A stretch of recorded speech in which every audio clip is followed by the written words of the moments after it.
Good evening. All right.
Good evening. I'm your host, Don Armando, and this is Open Topics with Don Armando.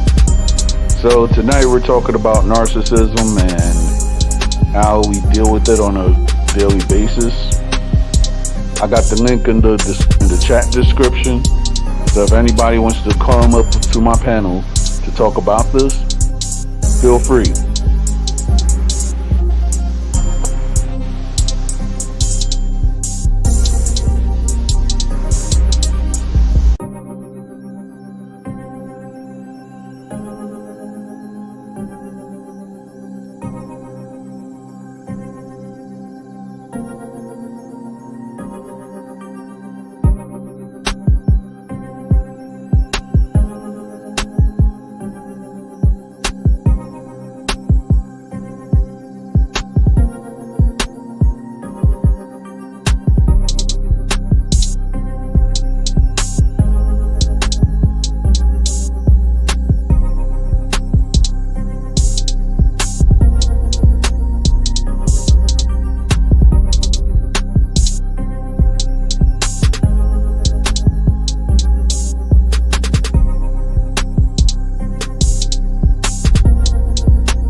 Sup, Mexican? How you doing? Well, okay. Sup, Mexican? How you doing? How's everybody? How's your family and work and everything?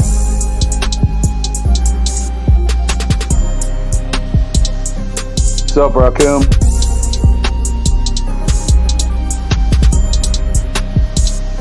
Chilling. Just relaxing. Having a nice day today.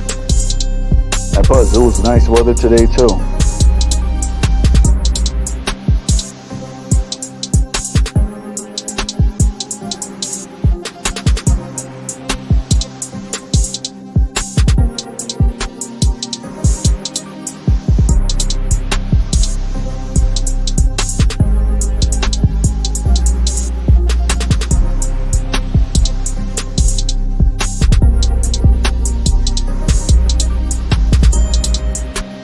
Yeah, my family is good, you know. My aunt just made a birthday. Talked to some of my cousins. So right now we're just I'm just pushing forward and also just preparing for Thanksgiving, even though I don't know if my place of employment is gonna give free turkeys this year, so I'm just gonna wait and see.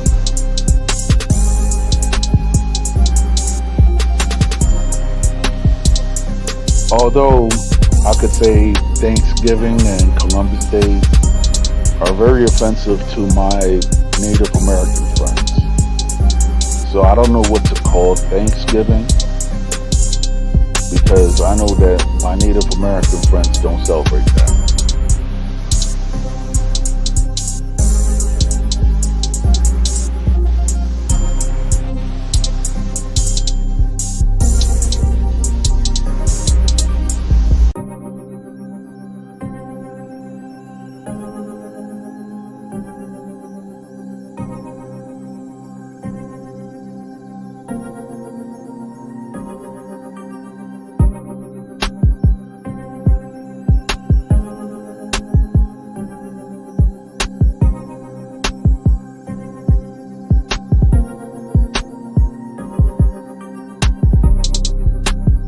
Well, I did not even know that.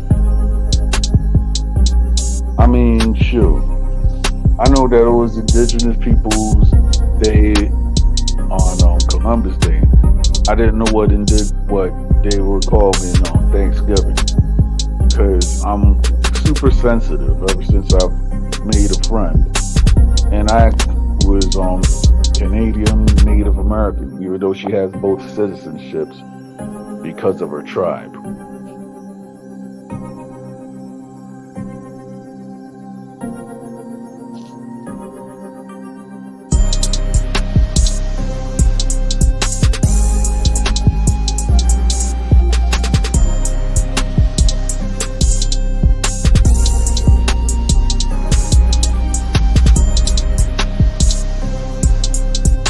Hey, Don Jose, how you doing?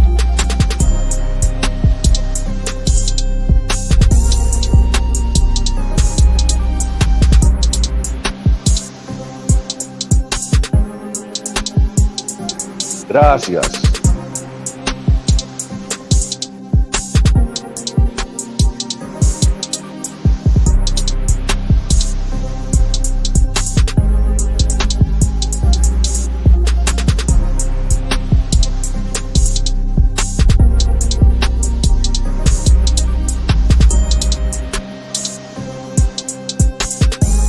Hey, so Jose, you're planning on taking any other trips, or what is your plans for Thanksgiving?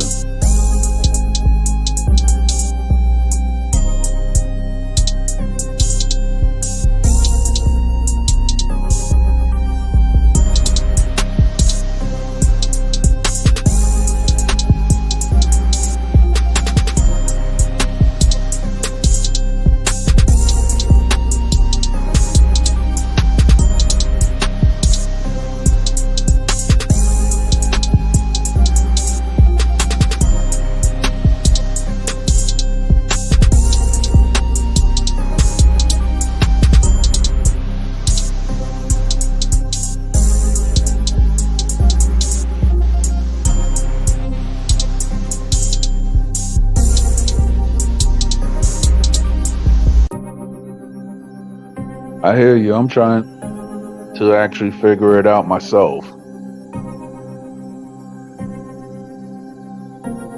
Yes, we actually do. We actually eat turkey. I know that back in the day, my mother used to make pernil, but then after a while, I didn't. Gracias, precious pearl. Good evening, Don Jose. Good evening, Armando. Thank you for allowing me on your platform. Yeah, yeah. Me, I was Uh, just any other trips? Nothing planned. So go ahead. yeah, me. I'm just like, okay. I don't know if I'm gonna have anything planned because it's like my I will not even know because since there's a lot of stuff that I've accomplished this year, I don't know if I'm gonna go out for Thanksgiving or I'm gonna have Thanksgiving at my new place of residence. Yeah. Um, I'm still trying. I'm Um, still. I'm sorry. I don't know. I'm gonna be honest. With that question, Mexican. I know that me and my mother and my pops, whenever we lived in the United States, whenever we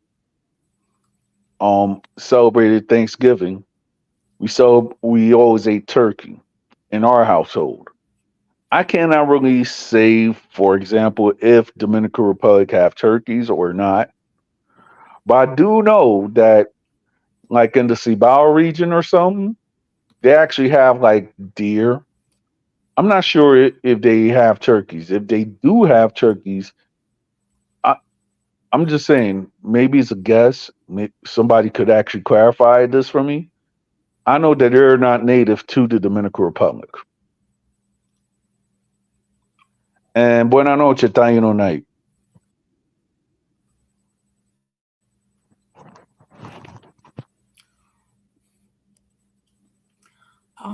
I think it'll be more of a reality over there in the Dominican Republic because because first, I mean, the turkey is more indigenous to the United States, so they will have to bring in some turkeys to your country and then breed them in order to consume them. So I don't think there's Right, too but many turkeys. I actually thought that it was maybe native to you know, I was just thinking like maybe I don't know. But I was thinking that but it was more native to like Europe and maybe the maybe the eastern part of Europe or Asia because I was seeing a guy who actually has his own cooking channel by the name of Wilderness Cooking. So Mhm. in some of the cuisines that he actually made handmade or whatsoever, he'll be actually cooking a lot of turkeys. So I guess I'll have to do some research where the turkey originally came from. Yeah, you'd be interested indeed. As far as people being narcissistic, I mean, we've come across a lot of those people that have overinflated egos, and think so extremely highly of themselves.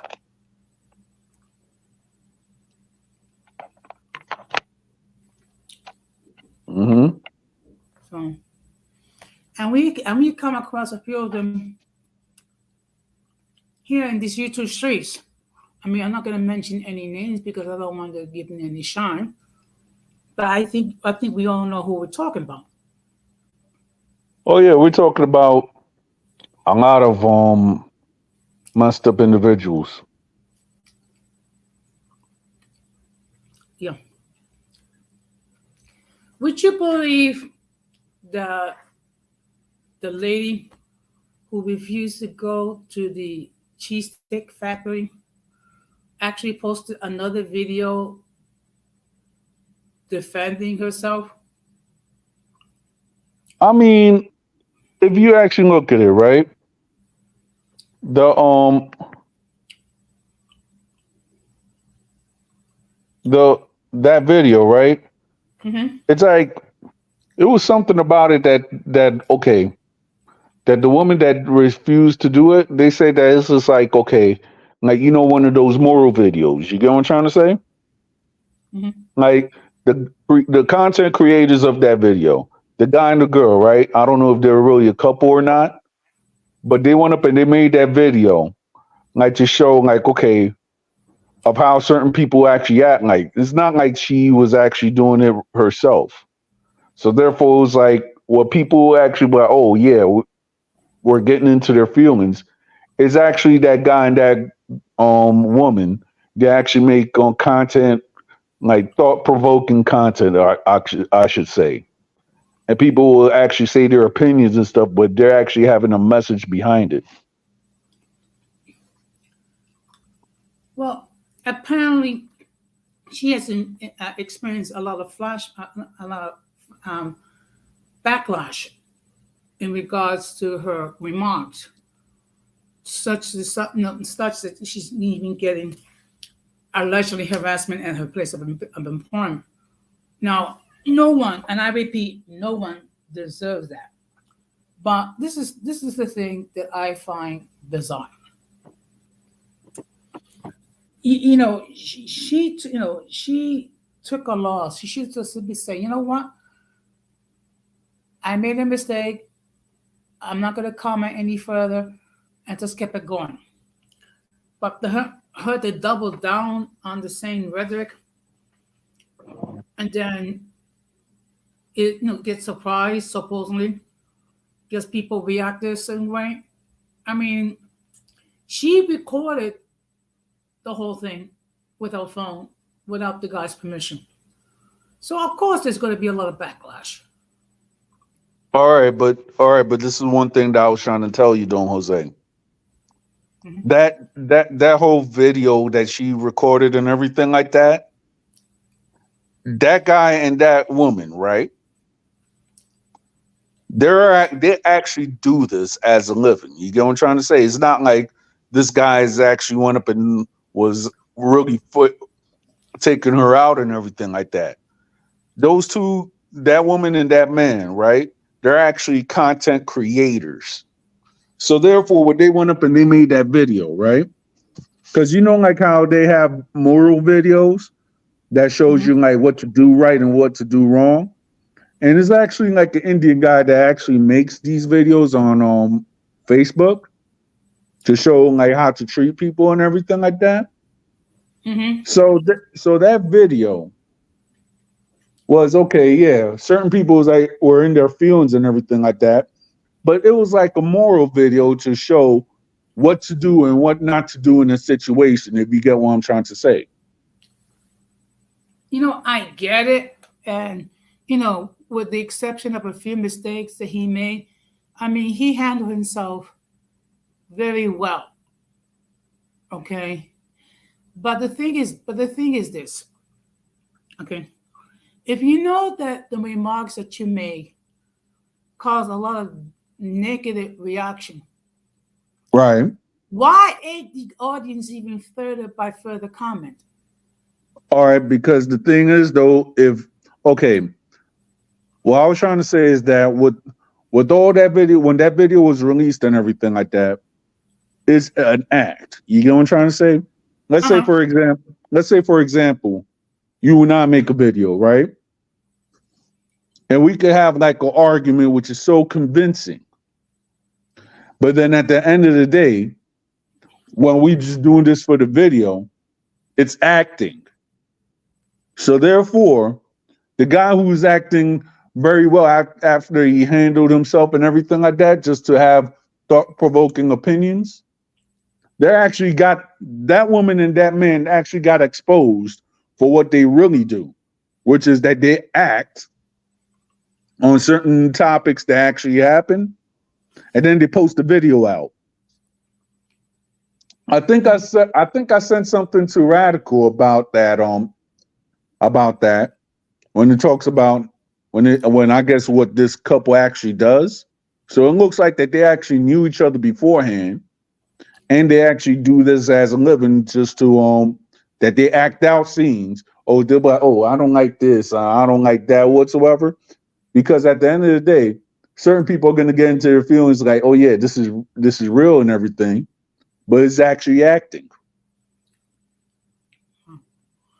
Well, actually, believe it or not, I'm going to be doing a stream on this topic this Friday.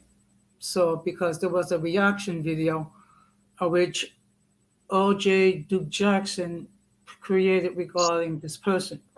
Now, if this was a skit, it is a skit. I mean, but the thing is, it doesn't put women, particularly African American women, in a positive light. Because unfortunately, you have no-minded people who cannot think independently, who will assume they all think the same way, even though you and I know that that's not the case. There are some great black women out there who are strong, independent, vibrant, and productive. And if they do choose to pursue a relationship, they will be great, you know, spouses and what have you.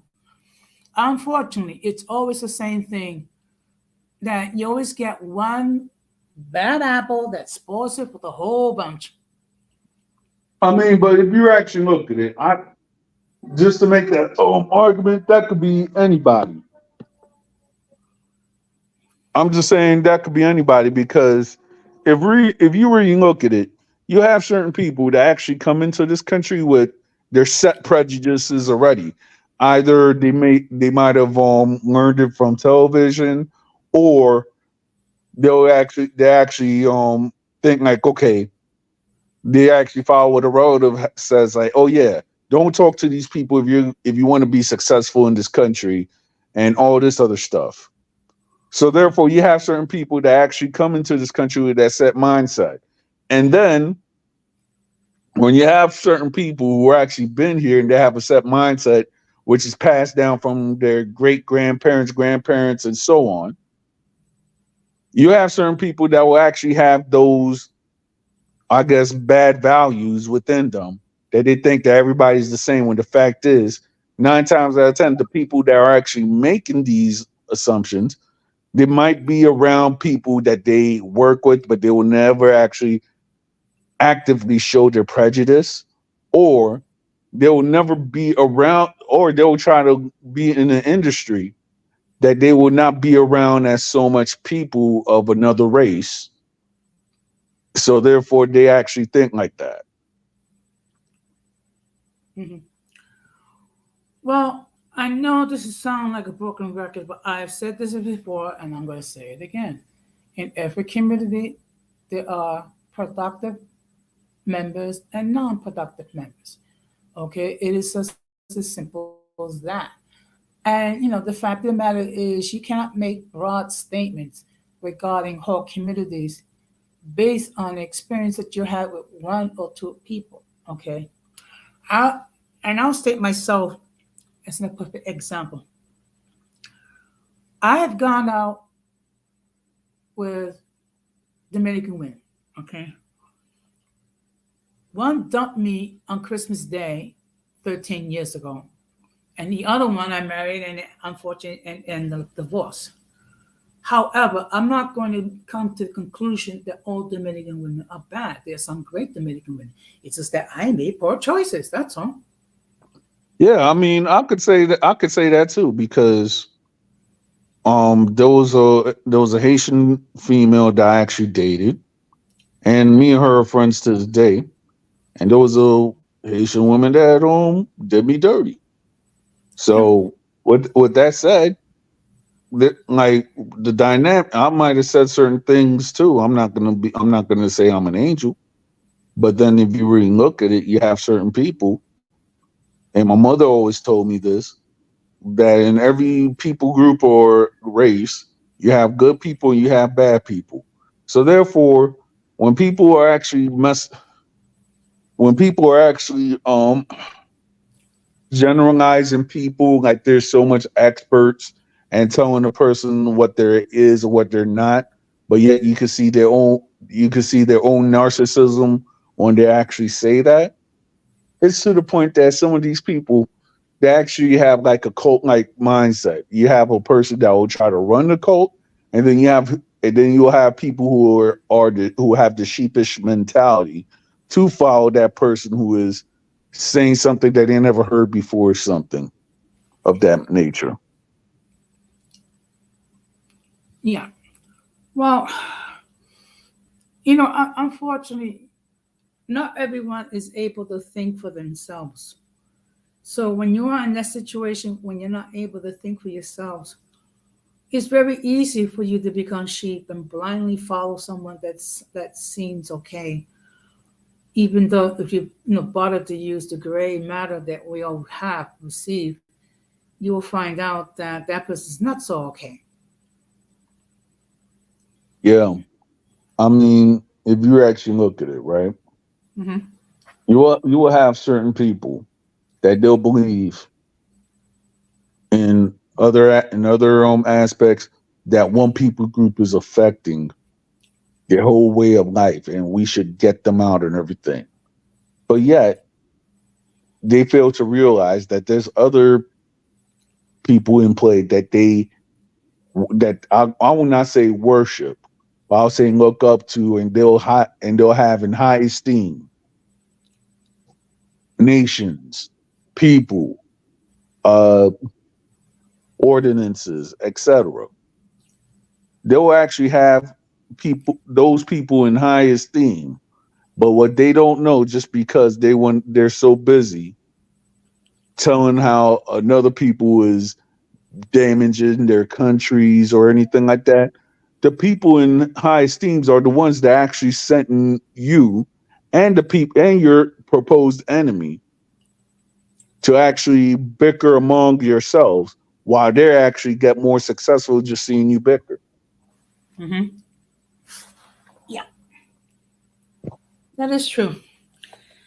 Now, when it comes to the day that we call Thanksgiving, okay, I mean, there's so many ways that you could interpret it. Okay, of course, for the indigenous people, it's not a good day because unfortunately we treated them so bad for hundreds of years, and we violated treaty after treaty after treaty. Okay, um, I I think one way to look at it, it's a time to be with loved ones and a time of fellowship and breaking bread.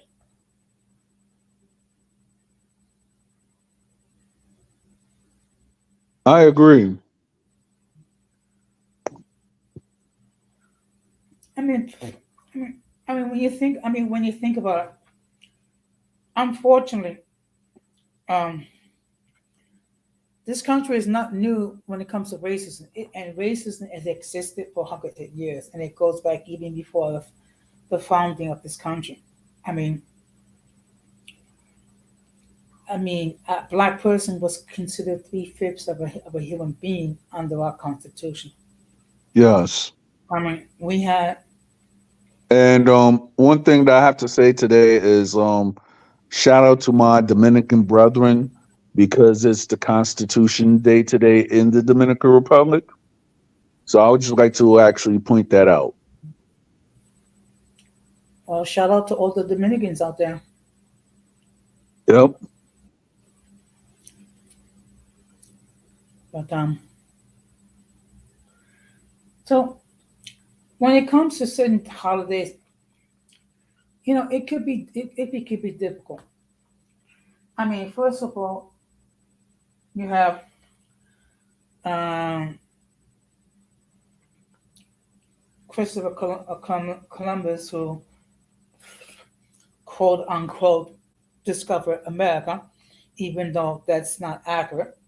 I mean, I mean, how could you discover something that was always here? And plus, there were other Europeans that were here before Christopher Columbus. Yeah, I think it was Leif Erikson or something like that I've heard. Hmm. And then it was Greenland too. I don't even know if that's even though that's a big landmass and certain people say that's an island. I don't know if that's even considered America because you'll have certain people that actually settled over there and the native people of Greenland. So I don't know.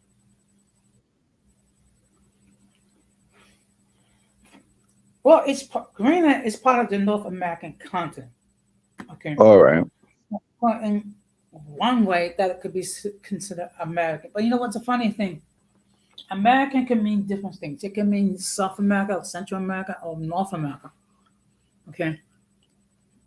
But when you think about the Spaniards, who are our beloved Spaniel taps, love the worship. Okay. They came here for the most part to try to find gold. Okay. Some found gold, some did not. Okay. And then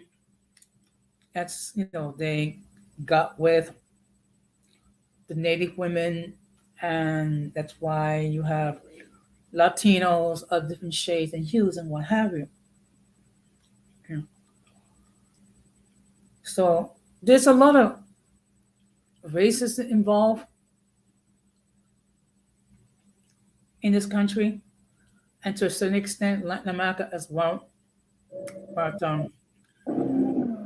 you know, as much negative stuff about this country, there is positive stuff. First of all, what's positive about this country is the Okay, show. diversity.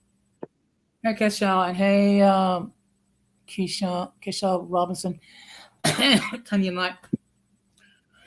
Because look, there's a great diversity. We have virtually everyone from every country in the world.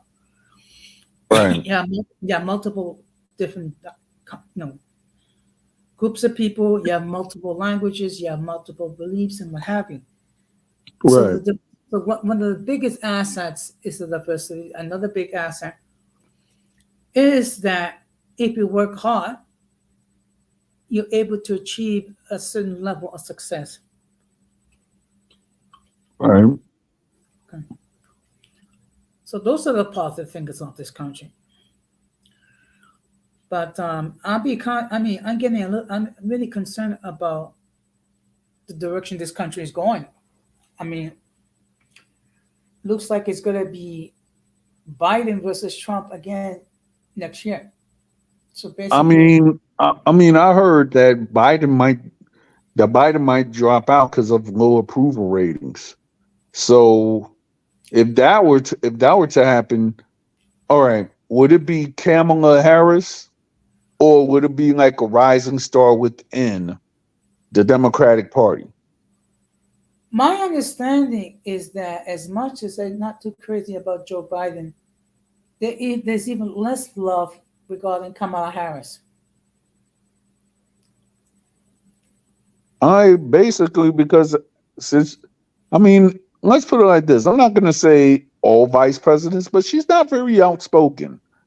And certain people, they're not really a fan of her laws. And she's actually done everything policy wise against some African Americans.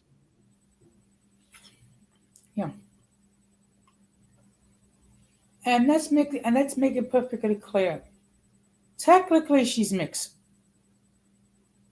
So, and like people like to talk about the Barack Obama was the first black man to become president. He was mixed. He had a black parent and a white parent. Okay, so if we're going to talk about people, we need to be accurate. I mean, yes, because you have certain people that actually subscribe to the one drop rule.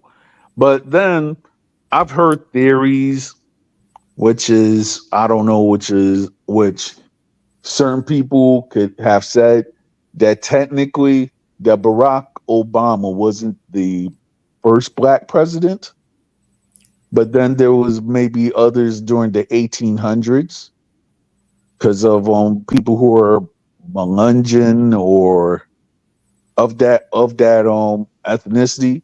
Because what a lot of people don't know is that before the white identity came to the United States or was accepted in the United States, you had like six different classifications of race within the United States.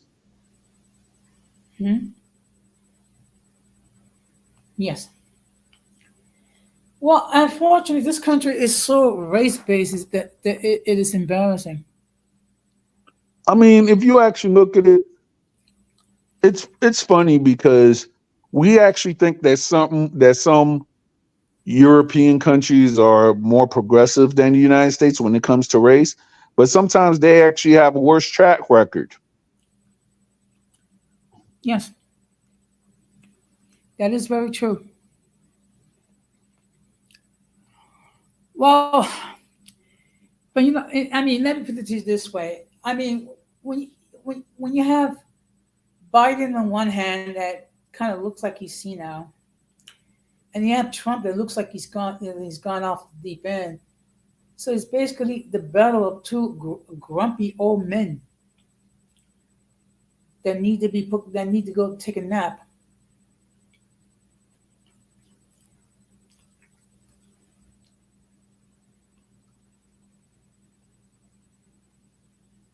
If you actually look at it, I'll have to say this, and certain people may or may not agree with me. I think the Republican and the Democrats need some new blood. The reason why I say new blood, I'm talking about younger people who are like in their 40s or whatsoever. Because if you actually look at it, most both of these guys are either 80 or they're pushing 80, to be honest. So, with that said, you have certain people that they'll actually say that they're the new um leader or whatsoever the case may be. When the fact is, some of these people who they'll try to push up as leaders do not have the right administration skills to actually run a country, Hmm. whether they'll be Democrat or Republican. Yes. Well, I've said this before, and I'll say it again. No one 60 and over should be running for politics. Okay. Because look, when you get to be that age, that's a time when you're thinking about retirement and passing the baton to somebody else. Right. So I believe, anyone that's 60 and over, they have no business getting involved in politics. And I can say that because I'm 61. Right. But then all people who are in their 60s now, I'm not going to say they're in better health or poor health, but you have certain people who are actually in their 60s. They don't look like they're in their 60s. Then you have people in their 40s that look like they're in their 60s. So I could say it actually depends on how you take care of yourself, how sharp your mind is, and in certain cases, if you actually look the part of a younger man, which I've seen some 60-year olds or people that have turned 60 look like the part of a younger man when somebody will be none the wiser that that person is 60.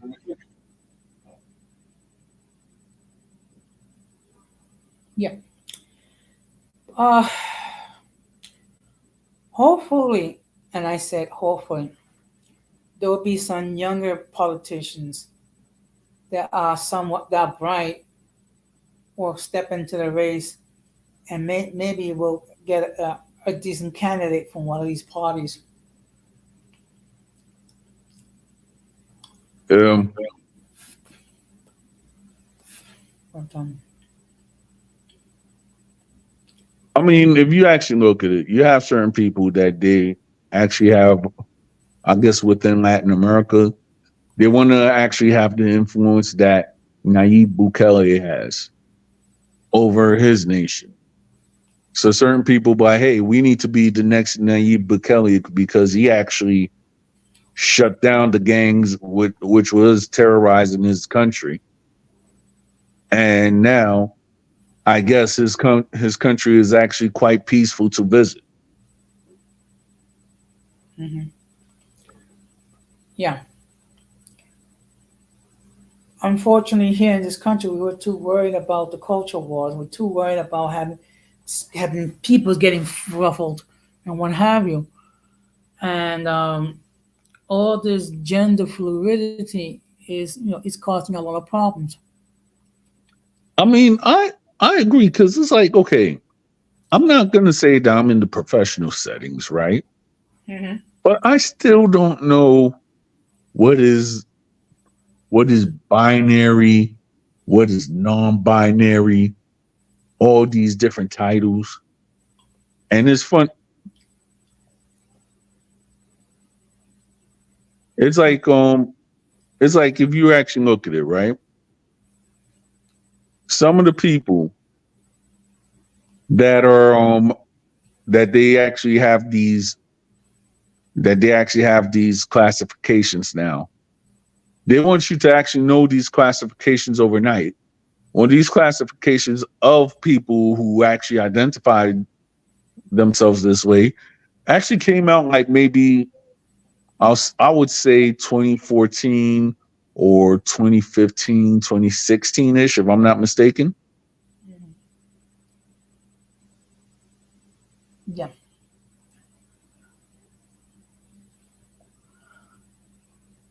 To be honest, some of these terms I don't know, but you know what it is. We live in a society where there is gender fluidity, okay, and then we gotta make up terms for all these different gender roles and whatnot.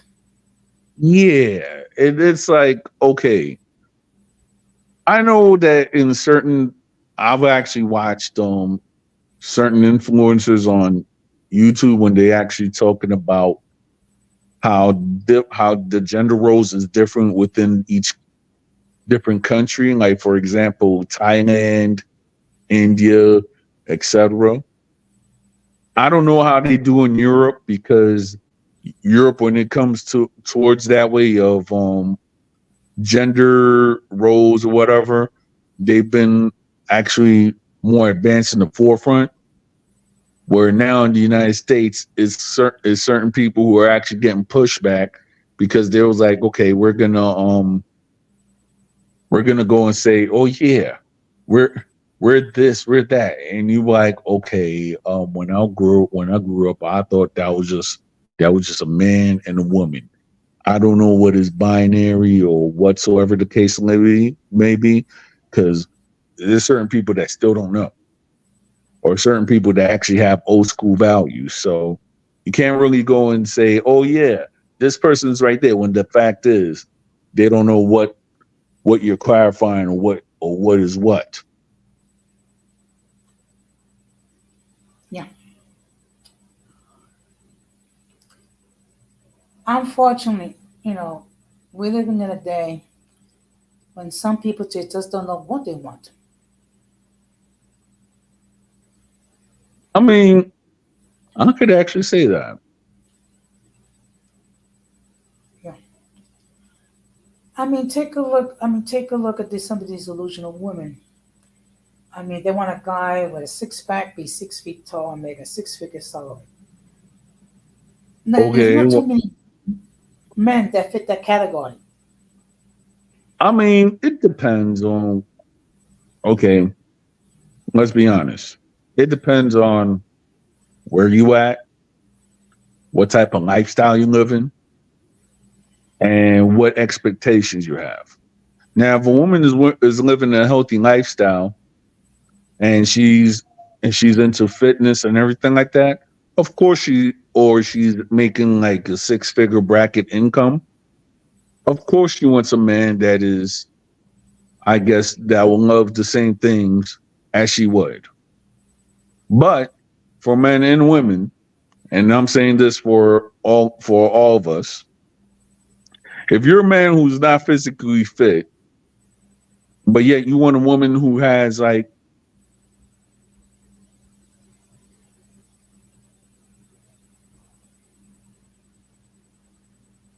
Yeah, that is true.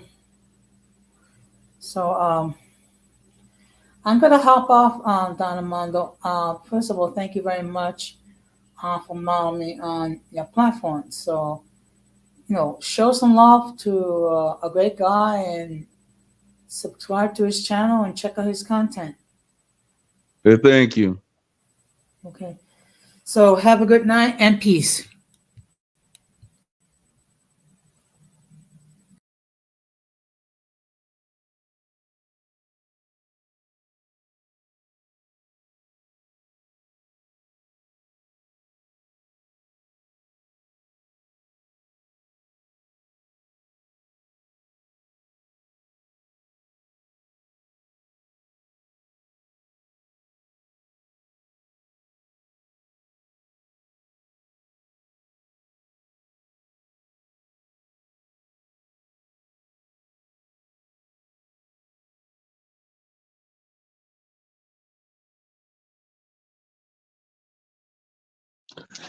Hey, hey, Bonnie, how you doing?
All right, so I'm back.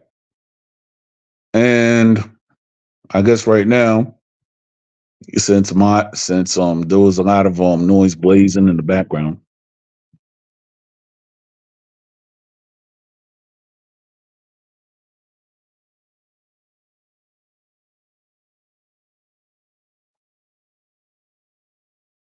Yeah, but you know what?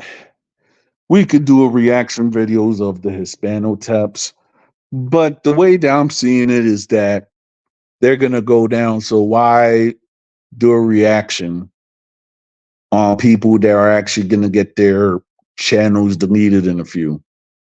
I mean, let's be honest. The main Hispano tap got his channel deleted, and I'm not gonna say his name, but I guess he was making a 3-year run and didn't even reach one to the 1K status, and then whoop, he became deleted on these YouTube streets. So right now, certain people days on TikTok are actually winding down because they actually banned TikTok for municipal devices in New York. So therefore, I would see like in the next maybe 3 or 4 years, or maybe 5 or 10 years, that TikTok is actually going to be banned in a lot of US cities or US states whatsoever because of the intrusions and certain people who are actually making money off of this will actually lose an income. So, with that said, I believe that that in more cities in the United States, more TikTok bans is going to be coming.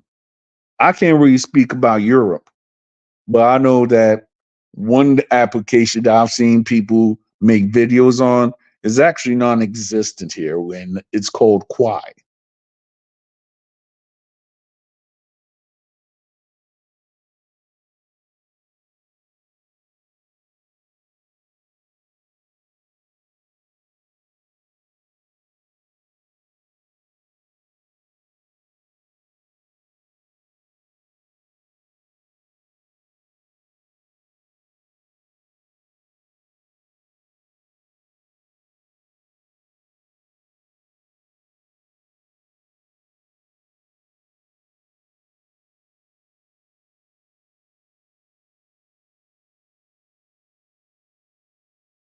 Yep, I'm just gonna play some background music until our next guest comes.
What's up, Herbie? How you doing?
Yeah, I actually believe that too because if they're so invested in one person, I mean, it's funny because you're so invested in one person.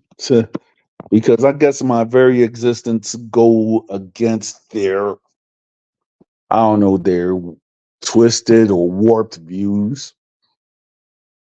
So they're so invested in me. Hmm, it's funny.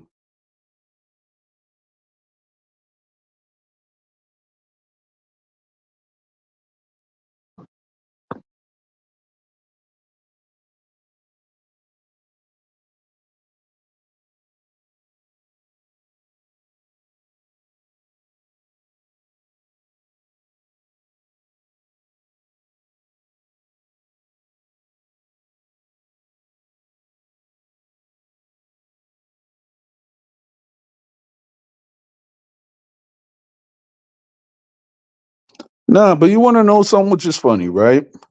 I was actually talking to a Dominican guy on TikTok, which I'm not going to actually reveal his name. So me and him, we had a little chat like maybe a week ago.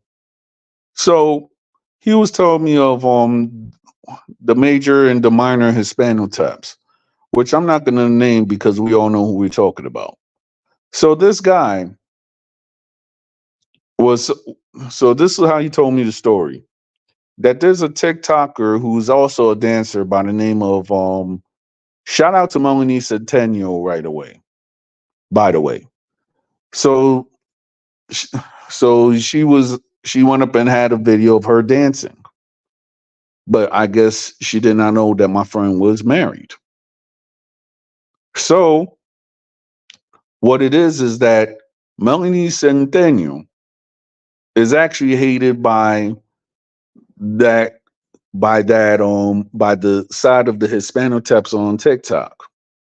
So what the major idiot Hispano tap did was he and all the women in his group, they went up and they actually went on live with my friend's wife just to say that he's been having an affair with this dancer who they also don't like. When the fact is, all the stuff that they were making was false. They were actually trying to create dissension. So therefore, my thing is this: if you're so much of an alpha male, why is it that when you see somebody with an opposing view than yours, you always have to go and mention that person's wife or try to cause dissension within that person's union or household? When the fact is, you don't even have a household. I don't know alpha males that do that. Do you, Mexican?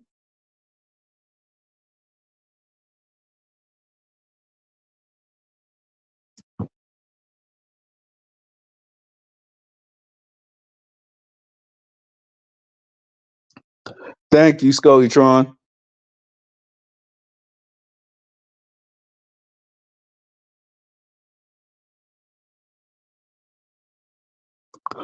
I mean, if you actually look at the women that that guy is actually against.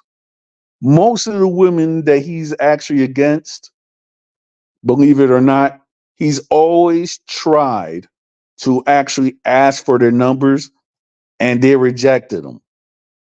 And this is what happens. I'm going to revoke your card. Yeah, but YouTube actually revoked your card. So it doesn't make sense.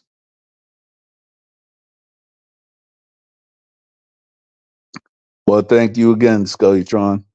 Scullyton, I mean.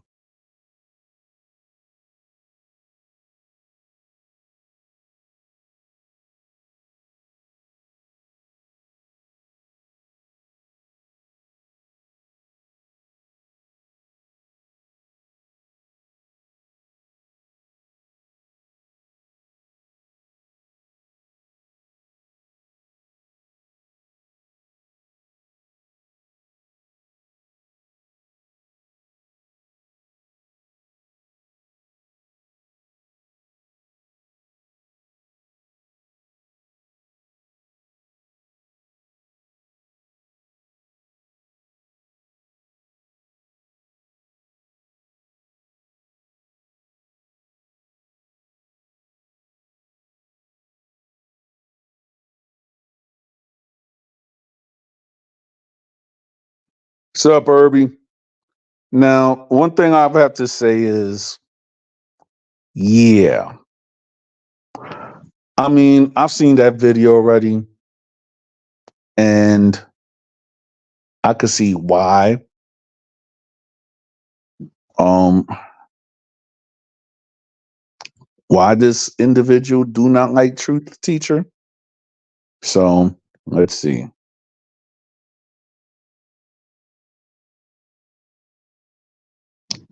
How you doing, Rakim?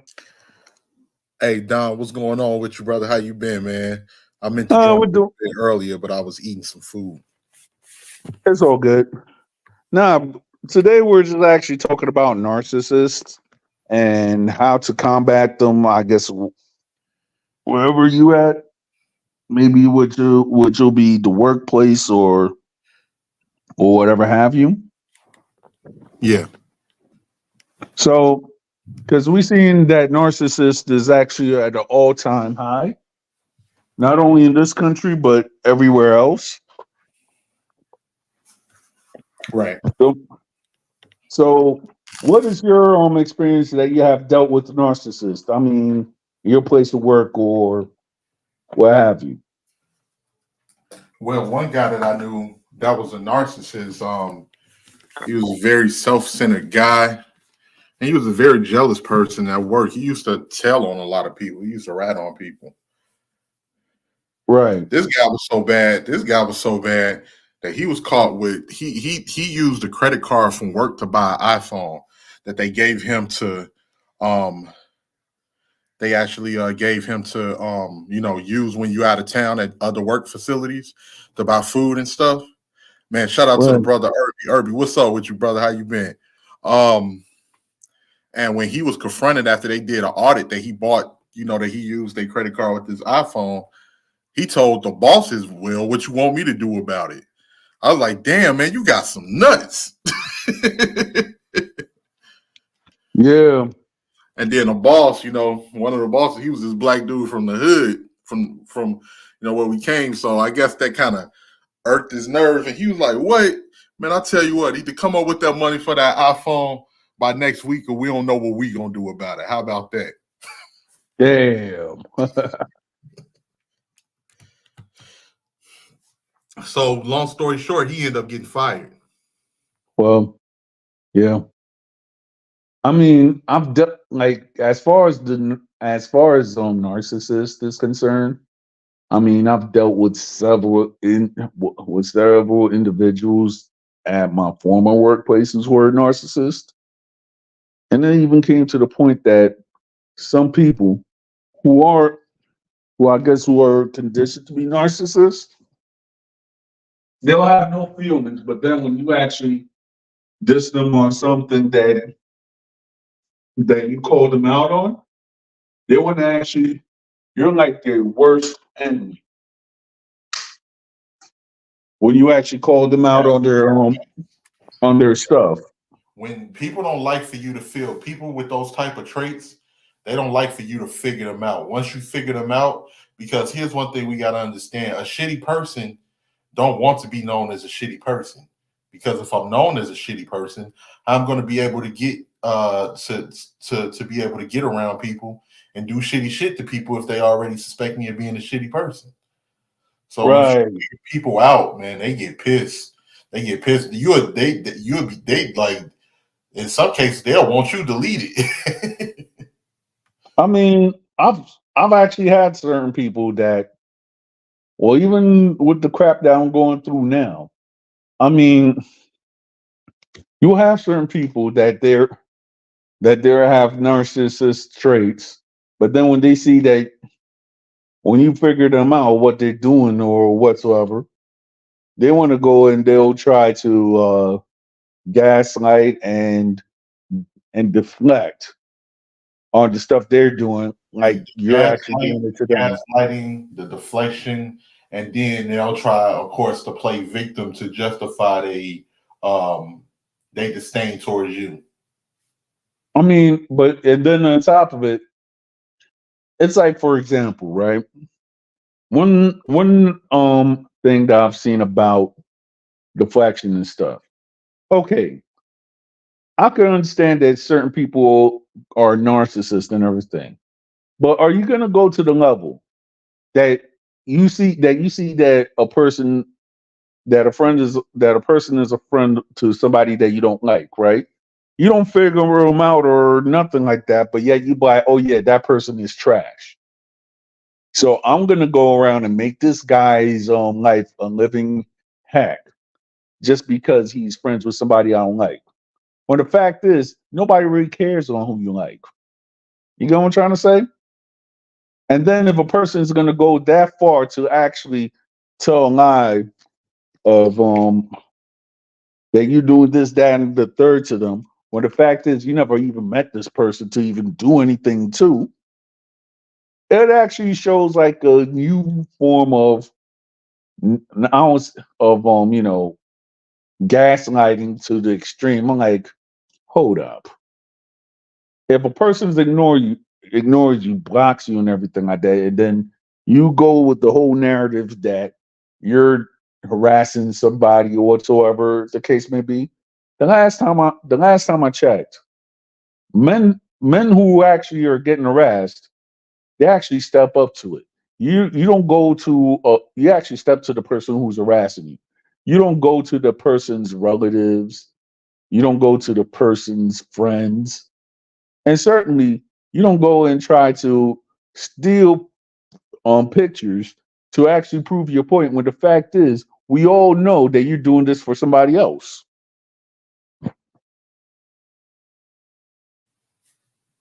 Yeah, you definitely got a point. Definitely. Definitely. Yup. But yeah, man, it doesn't like once I identify people on their shady characteristics, usually, like I say, people realize that because like people will try to gaslight you and tell you that what you're seeing is not true or what your opinion that you're coming up with of them is not true based off of things that you've seen. I just leave them people alone, man. I think narcissists is people out here like that, but I think usually the funny thing about a narcissist is they be the main ones calling other people narcissists. You know what I'm saying?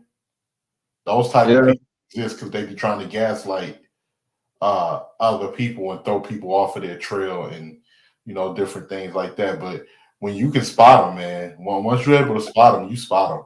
And then like sometimes I hate the fact that I'm able to analyze people's character so well because people start resenting me for that. Like when I'm able to, man, shout out to Gigi. Gigi's up in here. Gigi, you be everywhere, girl.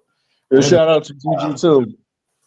um but when you able to call people out on stuff, they don't like you about that no more, man. They don't like you. They don't like you at all. And I then mean, and when you do it, like it's especially if they cool with certain people, you know they'll be talking about you behind your back. So you I know, mean, to me, it's this. A person's going to talk behind your back. That means that they won't respect to talk to you right in front of your face. oh yeah, yeah, definitely. So but yeah, man, that's pretty much I've dealt with that my whole life.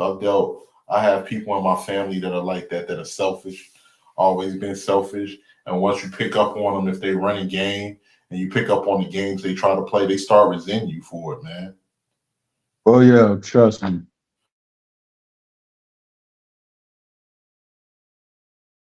We have them all, man. They'll be looking at you like you think you're so smart, huh? You think you got it all figured out, huh? They be- you got people like that, man. And right now, people's I don't know, man. People's personality disorder, the stuff that people are absorbing, the type of info people are absorbing on social media, the messages that's been put out there for us, like for our brains to consume. You know, it's a such thing as brain food too, man. If you don't consume enough, good of it, when you assume the negative, it can cause you to have personality, different personality traits, and you just become a negative person. And it's a lot of negative people out here, man. And that's why I tell people too with YouTube, don't let the algorithm consume you, because the algorithm can really do damage as far as like if you're absorbing too many negative messages, things can really, it can really have an effect on the way you think. So try to look up things that are interesting and things that are, more positive too, to give yourself a little bit of a balance. Yep. And you're right, Gigi. It is on the rise. And you know why I think that is, man? Because if you look at everything that's happened prior to COVID, prior to C-19, right? Right. First off, we have inflation, stagnation, uh,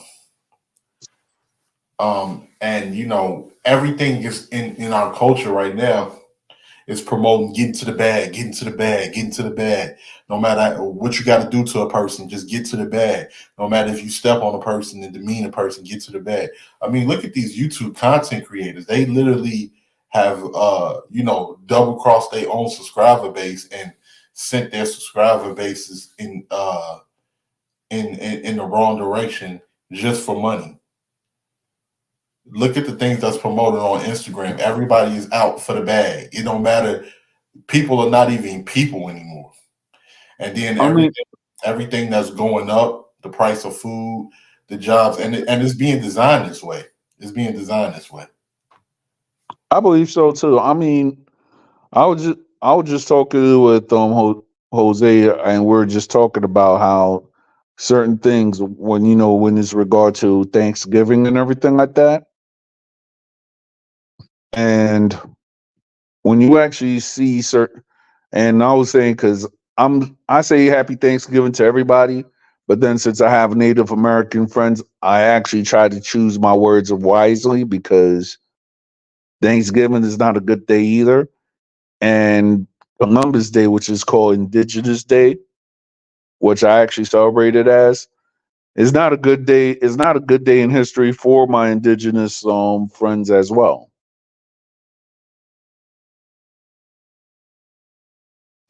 Yeah, everything was really taken from those people, man. I mean, when you look at even was the same taxes that was used against the indigenous is being used against everybody else to this day. What happened? The Europeans arrived on stateside, and in the Caribbean, and they used the different tribes against each other. And a lot of Right. tribes fell for it, and they fought each other.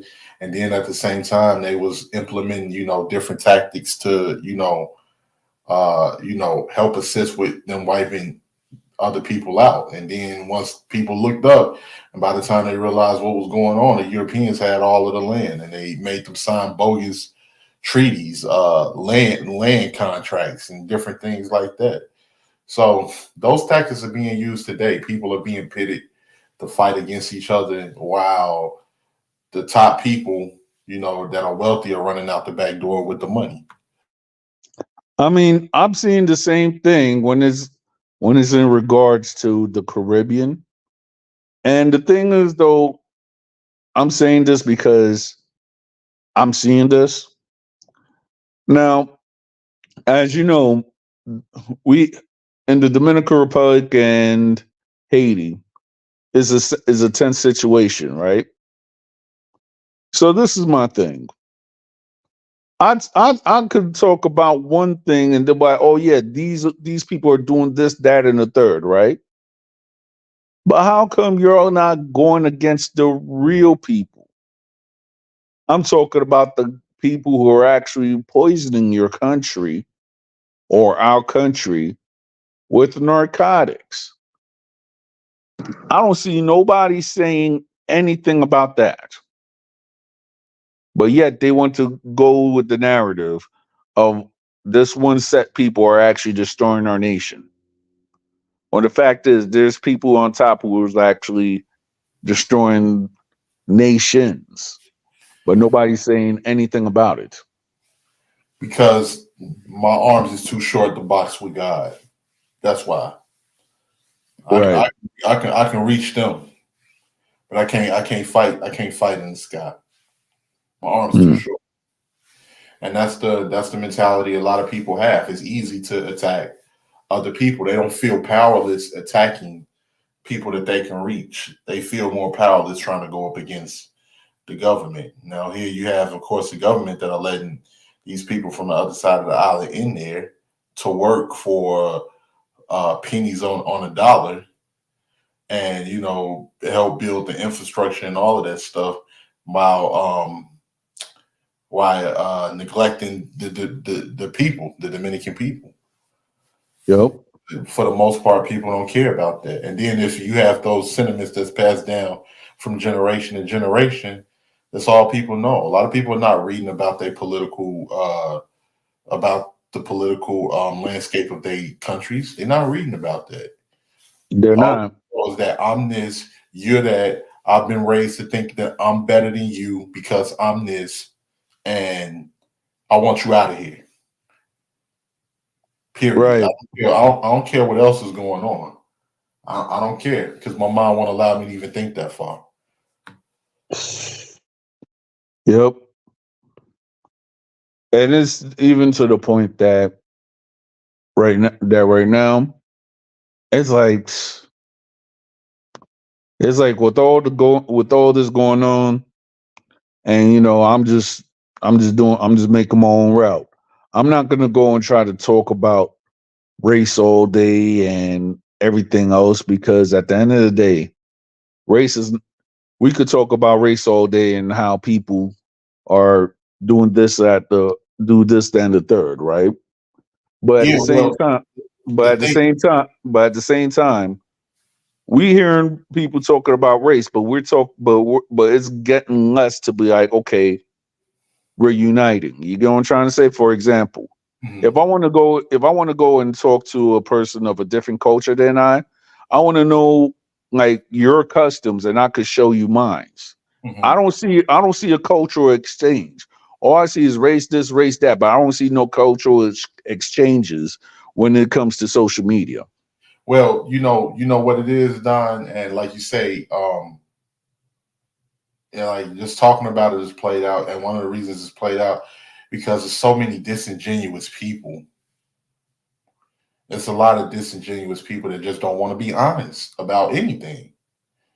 You know, certain people just don't want to be honest and say, "Yeah, I'm self-hating because of this admixture. I feel that I'm better than these people." Or some people don't want to be saying, "Yeah, I have insecurity, so Some I have insecurities because this group of people have been propped up more, so I feel an inferiority." People don't want to be honest, and then a lot of people really don't. You're never going to go anywhere with the conversation because people don't know the history, or they conveniently dismiss the history whenever it suits them on a lot of things. And we all know without the history, you can't get to what it is today. But A lot of people are just dishonest, and people want to be, and there's certain people that want to be bigoted. It's certain people that was raised that way. They want to be bigoted, and but they just don't want nobody to call them out for it. Thank you, bro.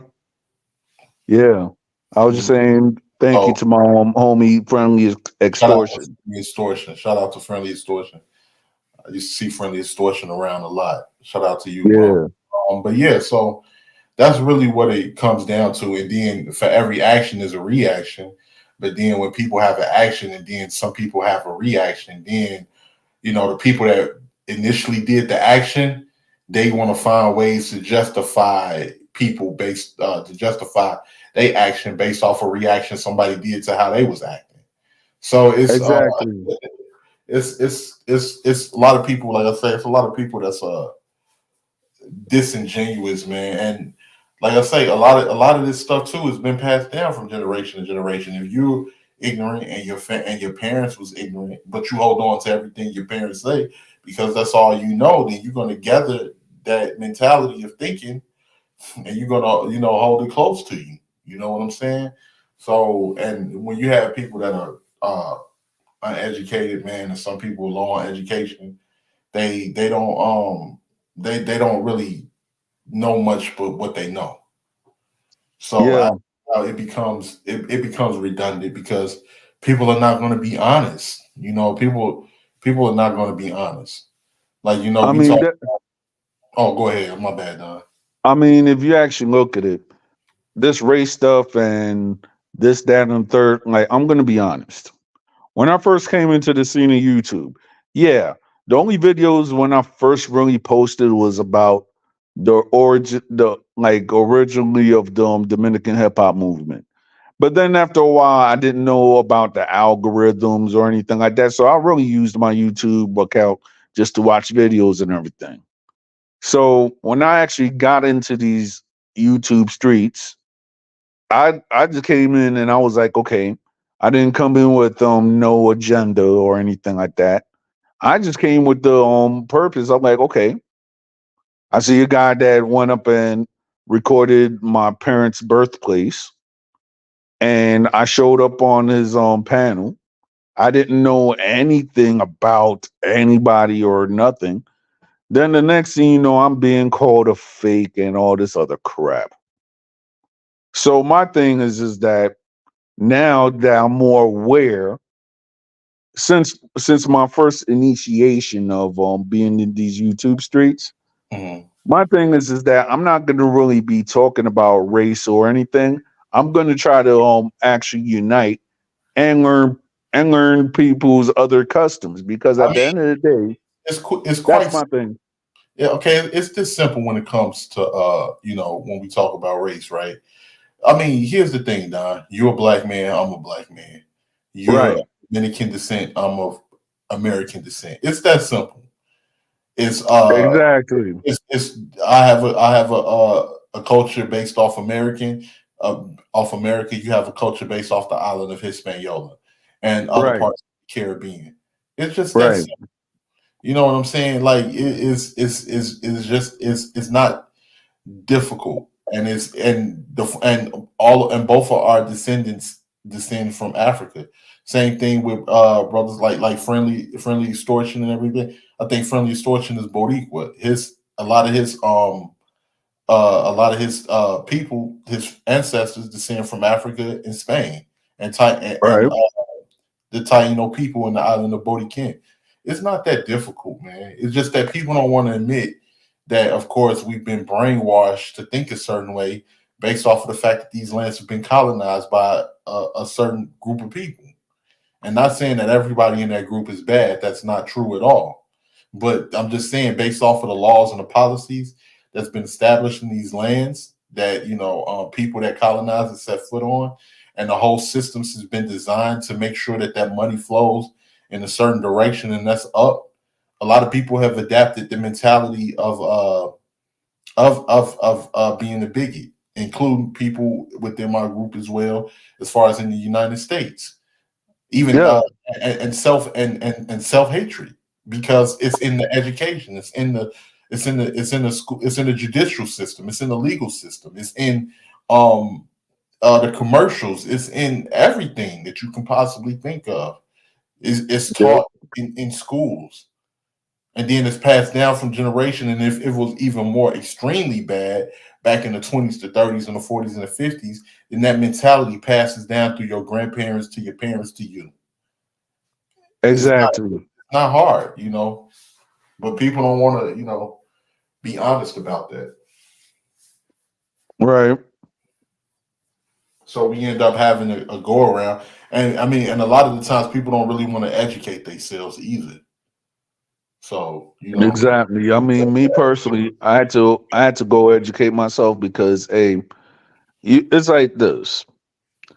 This is the way I look at certain stuff in the life. Yeah, I had people that didn't like me and had people that did. People that didn't like me, they'll go and they'll try to say, "Oh yeah, you're a traitor or whatsoever." People, it's like this. I've like the way that I've grew up. I got hate from all three sides. To be honest, you get what I'm trying to say. And when I say that, people by, "Oh no, you didn't" or anything like that, but yet they will never walk a day in my shoes. With that said, that's where I could say that certain people that I've actually met within my lifetime, they actually have narcissistic views when it comes to anything. So it's been to the point that I've been called the enemy so many times just because I found out of how that person's true nature is. And 9 times out of 10, I've been made the pariah of a society that was fake to begin with. hey Don, you a Vende Patria. Yo, you don't know how many times I've heard that crap. I'm like, first of all, to for a person to call, "Oh yeah, you're that." I'm like, okay, well, guess what? You don't know what works that I've done. 9 times out of 10, the person who will actually say that are that themselves. Because think about it. If a person, let's say for example, if a person is like, "Oh yeah, you're you're a monoracial, you're this," I'm like, okay, well, hmm, let's be honest. I am so much of a monoracial, right? And this, that, and the third. I actually find something which is called deflection.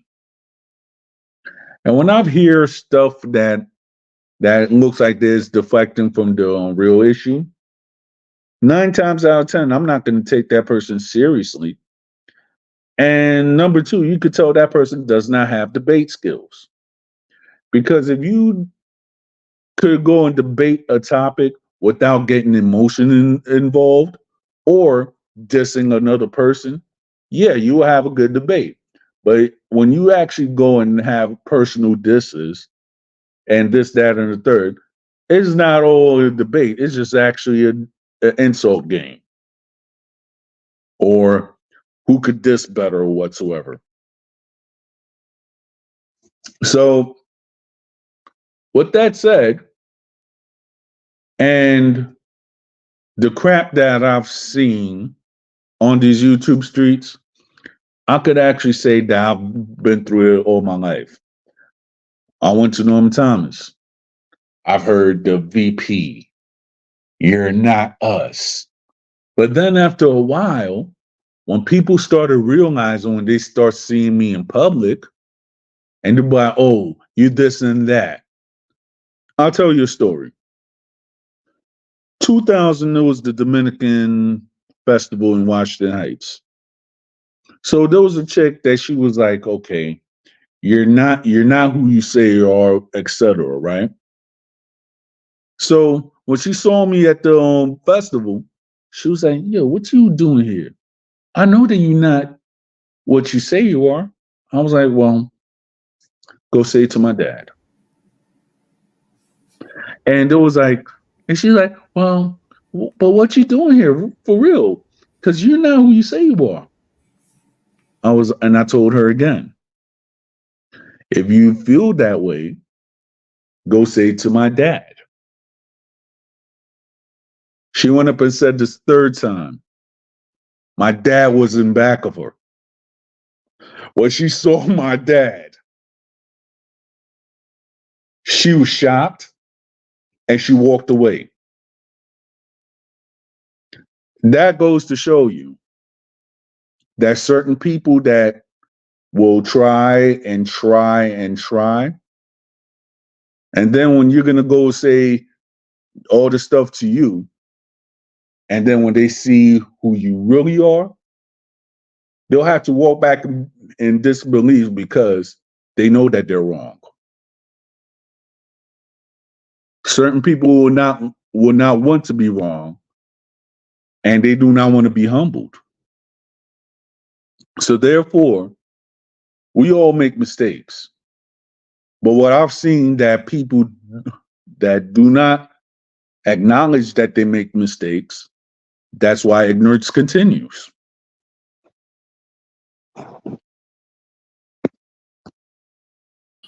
Well, I think you said it the best. I mean,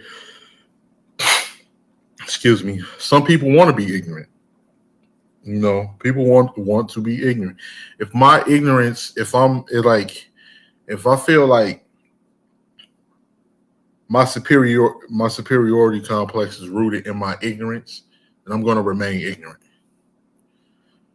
because that identity means more to me than actually finding out the facts about things. Period. You know what I'm saying? So that's the way people think, man. It ain't really worth it because a lot of people that think like that, they don't mean much. You see what I'm saying? They don't really mean much. So it is what it is, man. Um, and it's crazy, man. But I look at YouTube. YouTube is cool, but it's so many broken people on here, man. It's so many broken people. It's been people that have not had a chance to really lash out until YouTube. People have always wanted that voice. Certain people have always wanted to feel like they was somebody. Me personally, I never had that problem. Like for instance, I'm always like, even when it comes to handling things in my personal life, I'm a team player, man. I'll work the background. You can have the stardom. I'll work the background as long as we working as a team together and we trying to do something together. I'm not a selfish, self-centered person. Now I could be stubborn and I don't forgive easy, especially if I think you try to do some slick stuff to me or you trying to get over on me. I'm not a forgiving person based off of that. But outside of that, man, I'm not.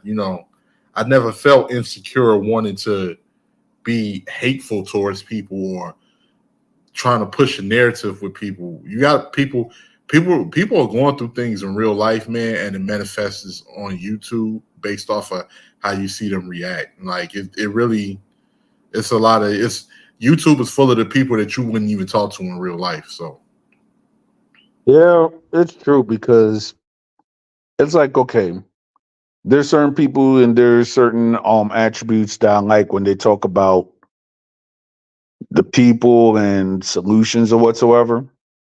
But then there's certain people that their talking points just bore me to sleep. Like I'll say for instance, certain people talking points bore me like a little B song. And you play the little B song and you know that he can't rap, but he puts you to sleep.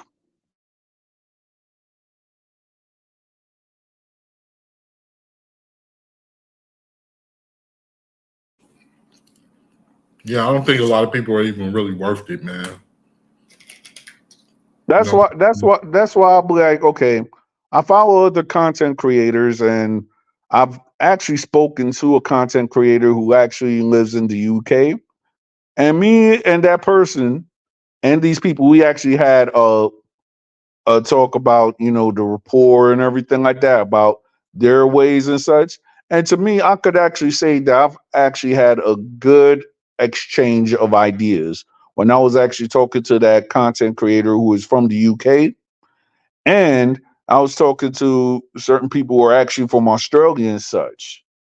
So my thing is that okay, I would like to that's why I have open topics, so therefore I could actually get different viewpoints because not every viewpoint is going to be my viewpoint.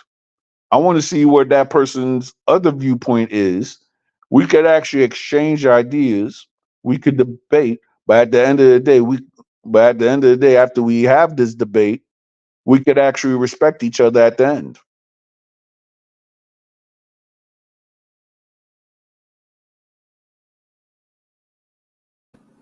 Right. That's how it's supposed to be. That's how it's supposed to be. But it's trolls online. It's it's all types of people, man. Like it's people that get into these conversations with the intention to disrupt and do all types of stuff. They find it fun.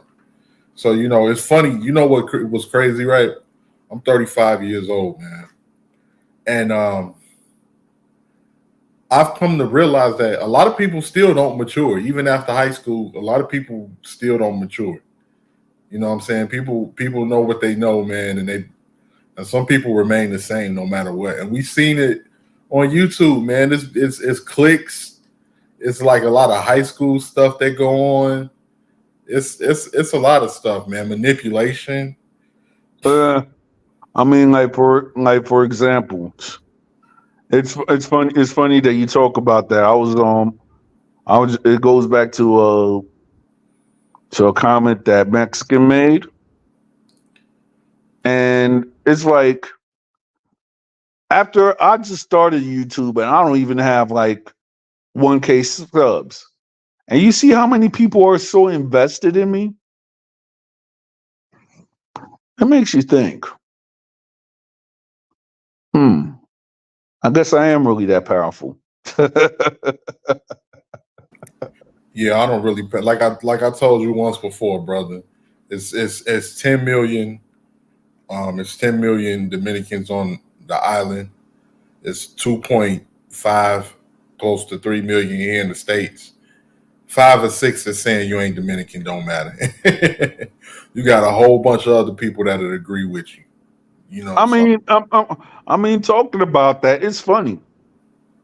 One day, right when I used to live in Jersey, there was an older woman that needed help. Now, my Spanish at the time was subpar. I guess it's still subpar, but who cares? But it was subpar. But I still communicated with the lady and I helped her out where she was gonna go. Now, the older lady was so surprised that I was speaking her language that it was like maybe 2 or 3 weeks later, I was working because I used to pass out flyers in Union City. She and her husband came. She was like, "Hey, this is the young man that actually helped me where I was lost." So me and her, I haven't seen her ever since I left New Jersey. But me and her, we always had a good rapport whenever we saw each other. And shout out to your family too, Irby.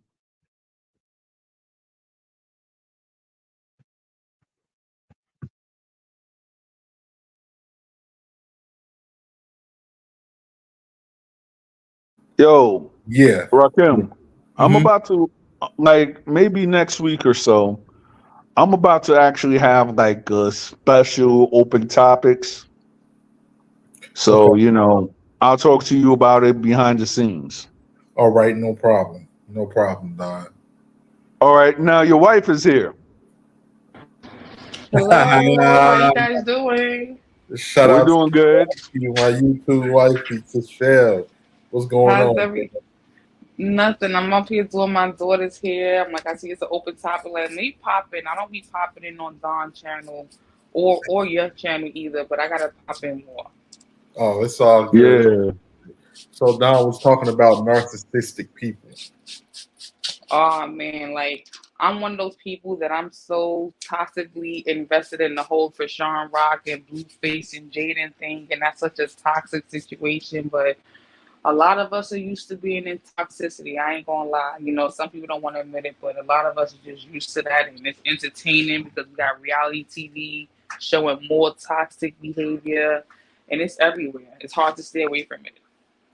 I mean, like I'm going to be honest, right? When it was the first reality TV shows that I started seeing, which was like, the first seasons of the Atlanta Housewives, and then it was LA Housewives and everything. It was just like in the winding days of my first relationship, and my ex always wanted to see that crap. I was mad because I'm a man and I want to see my Spike television. I don't want to see a whole bunch of women that I do not know if they're rich or not fight. Like how that's gonna be good for me. I mean mentally. So therefore, that's why I've always I don't even I'm gonna be honest. Ever since 2009 till now, I've heard of people having their reality shows, but I would never go and sit there and watch it because it's crap. And now it's to the point that that's scripted. So what reality show is it when it's scripted?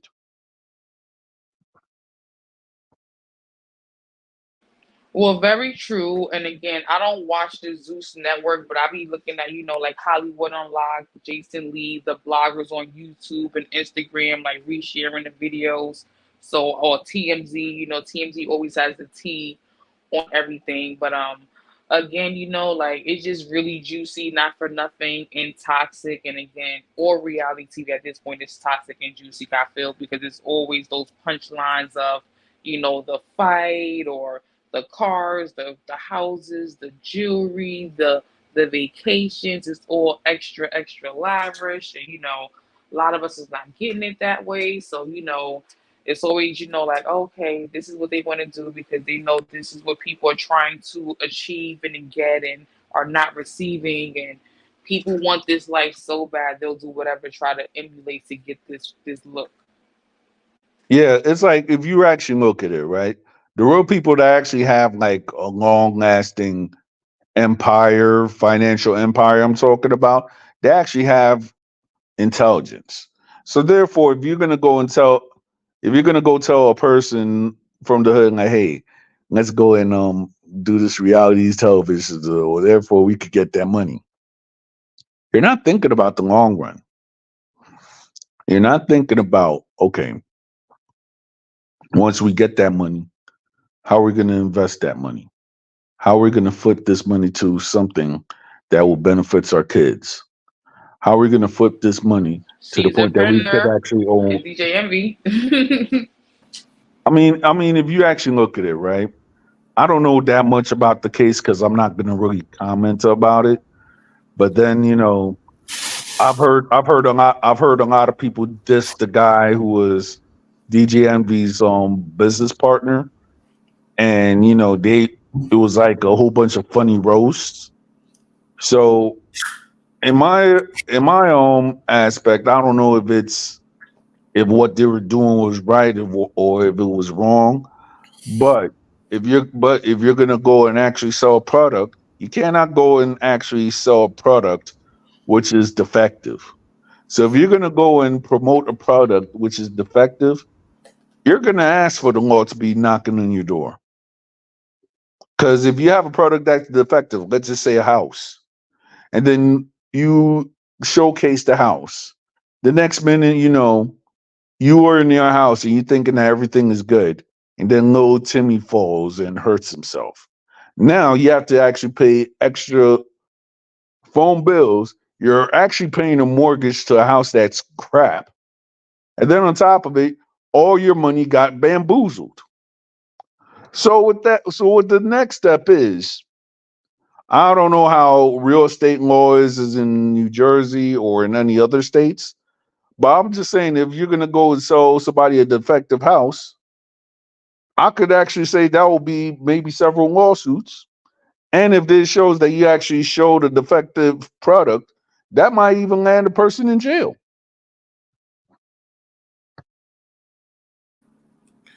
All I know is they in a bad situation. Envy might not have known, but he should have done a little bit more research, because once you get involved in fraud, once your name is tied to fraud, those are federal charges. Those are federal charges, and that is something that you do not want. I don't want to do no damn Fed time. Fed time, you got to serve 85% of that. I don't want to do no Fed time. Okay, so like, it's a rough situation, man. But once your name is attached to something, it's attached to something, and you can say I didn't have anything to do with that. Most people don't care. Most people don't care. I mean, if you actually look at the case of Casanova, right? It goes to show you have to, if you're going to go do business, make sure that that person has lawyers, and make sure that you have lawyers. So therefore, it could be legally binding. If I went up and I gave you money, you rock him, and then I'm just giving you money because hey, you my homie and everything like that. It's to the point now that I can't even give some of my friends some money if it ain't accounted for, or it's like, oh yeah, I'll give my friend a loan. Yeah, they're gonna look at that as money laundering. Oh, or you racketeering or something. You send the money. Did you know that he was behind a criminal organization? What? Man, I ain't know none of that. I was just giving. No, you knew, and we want names. We want names. Yo, that's Did why you I'm like, guys catch out Get Gotti on Netflix? no, I have not. What's the name of it, Michelle? Get Gotti. Get Gotti. Is that about John Gotti? Yeah, it's on I gotta Netflix check right it now. out. oh yeah, Looks my pretty wife watched interesting. that. Yeah, I was watching that thing last night on Light Before Last. I'm like, all right, it was crazy because not to take it off topic too much, but there was a reality show back in the day called Mob Wives, and it was based on these Italian chicks from Staten Island who were like I the remember daughters Mob and Wives. granddaughters of the mob niggas, and these are the same people in the story that they're talking about, like the I think the Gravanos, Sammy the Bull, like some of these Bull actual Gravano, yeah. grandkids are the people that's in this documentary about this dude. So I'm like, what, pretty interesting. Like this was when I was a baby. I was like 3 years old. It's like 1985 and all of that. But still, I'm like, seeing the Mob Wild shows, now I actually know which girls on that show is actually really related to Gotti and Sammy the Bull and what they really, really was about. Because I was too young to remember that, and again, the older you get, what I'm saying, they kind of switch the stories up, delete some stuff, fabricate some stuff. You know how that goes with film and TV and stuff like that. But I'm like, wow, so these girls really were the real actual girls. These weren't characters playing these people. These were the real bloodline legacy of these Italian mobster guys, Mhm. families. Yeah, I mean, if you actually look at it right now, it's like it's overrated. People mob this, mob that, and certain people by, oh yeah, we know who controlling the city. We actually don't. Let's be honest, because the Italian mob or organization used to have a foothold in New York. We kind of find, okay, yeah, but now the people who are actually in power, quote unquote, which I'm not going to mention their names, are actually people who are into crime, but they have engineering degrees. They have real estate legally. So therefore, if they're even going to commit anything close to a crime, 9 times out of 10, they have lawyers to go around and back them up and saying like, oh yeah, this person went up and defended himself, even though we would know that it was a hit. But then if the type of lawyers that they have, they could actually flip it around and say this was a case of self-defense, and nobody will be the wiser on what it was. Yeah, that's very true. Real talk. That's how it was. I mean, that's how it is now because the organization that really runs New York now are the ones that actually have those top tier jobs. And you could be working alongside by them, you would not be none the wiser. That's true. You make a point there. I mean, I meant to say earlier, yeah, that's how it is now. It's not so much like that anymore. But there's always these eras where it's different people infiltrating stuff. For the most part, it's always the insiders. The people that we elect and stuff like that too. Which is why I understand why some people choose to not even vote at this point because it I all mean, just looks so scandalous. yeah, yeah, like even when I look at here in my city, Chicago got some of the most corrupt politics and it's mafia connected than you can ever think about. Like like when people, and the funny thing is these people always try to make it seem like people in the streets are the worst type of people when in reality the people that wear suits that are in these offices are the worst, greediest kind of people you'll ever come across. And they got the power to do a lot of things. They take from the people at the bottom. They're only concerned with extracting as much money from the poor that they possibly can, and they're about enriching themselves and enriching their lifestyle. That's it. But they're able to camouflage it so well and pretend that they're actually working on behalf of the people. In reality, that's never been the case. That's never been the case at all. Yeah, I know. Yeah, Preach. Irby said Al Capone. Al Capone, he was just one of them. I tell you what, Irby, look up the Daly family. Look up Mayor Daley and his family.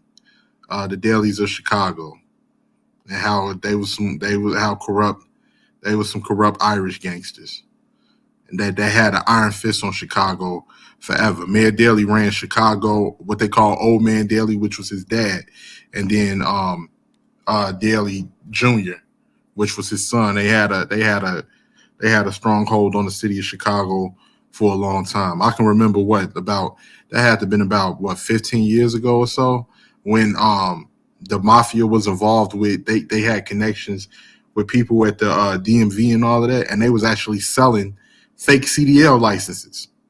Fake CDL licenses for like 2,000, I think, like 1,500 to 2,000 a pop. And the only reason that they even uncovered what was going on is because uh, the only reason they even uncovered what was going on is because a guy had an accident in a tractor, and they pulled him out, and he was like, he ended up deleting the whole family and causing like an 8-9 car crash, and they pulled him out of the car. I think he was some Arabic guy, and he didn't even speak English. They was like, how the hell did he get a CDL license and he don't even speak English? And that's when they started doing an investigation and found out the mafia was connected to somebody down at the DMV office who was actually selling fake CDL licenses. Wow. Wow, that's crazy. They had a stronghold on the construction jobs here. Everything. It's a very corrupt city when it comes to politics. It's like what they nicknamed it, the gangster city. It's like all through politics, everything, anything that got anything to do with any type of political jobs and city jobs, the mafia got their hands all over it. All right, Rakim, I got a satirical question. Mhm. Was Lori Lightfoot a part of the Scary Mafia or the Beetlejuice organization?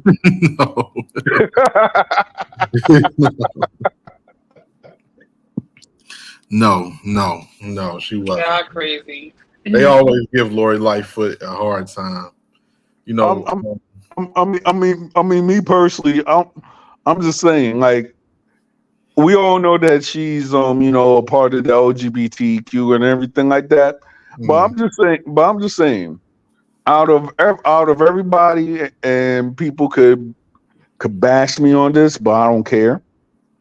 There's certain people that I could actually say that their face structure whatsoever actually contribute to erectile dysfunction within straight men in the United States. Oh my God.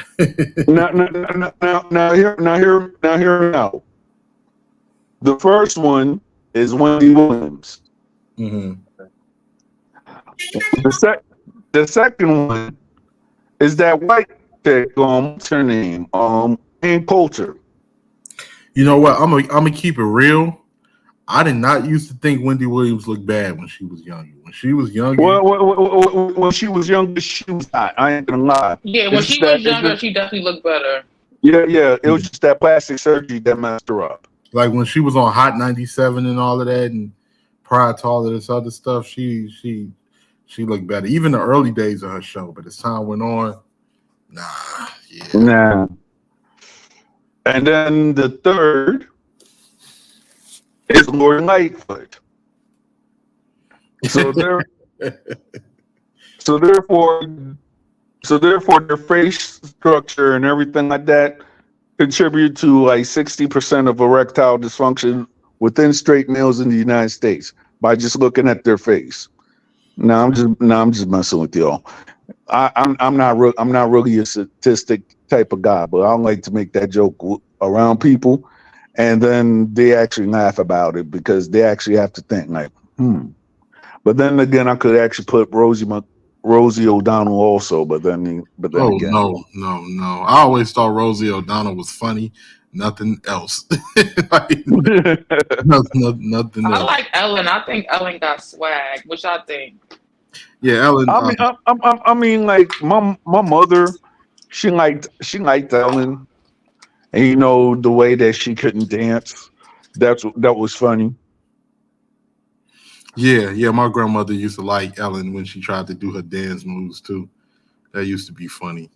But Her let me ex-wife see. was bad. That actress chick, that blonde chick, her ex-wife, she was real pretty. Now, Yeah, of course, Rossi. I didn't see Yeah. her. Now I tell you who I really liked it when I was coming up as a kid. The only Rosie that I had a crush on was Rosie Perez when I was a kid. Yo, I'm Uh, gonna go. I'm gonna tell you something which is mind blowing. Now in '04, right, there was like a vibe music summit like up in Lehman College in the Bronx, right? So I happened to get free tickets to this night music summit. OMG. Seeing Rosie Perez in front of you, yo, bro, she looked way better than what you would ever see on TV, bro, at that time. I was like, Rosie Perez. Dang, she looked really pristine, better than J-Lo. When I saw her at that summit, I That's was hard to like, believe because I liked the J Lo too as a kid. I did like J Lo. Let me I see. mean, That or I like J-Lo, but the thing is though, it's like, one aspect that they actually try to make about J-Lo, like, ooh, she got that. I'm like, okay, yeah, it's all right.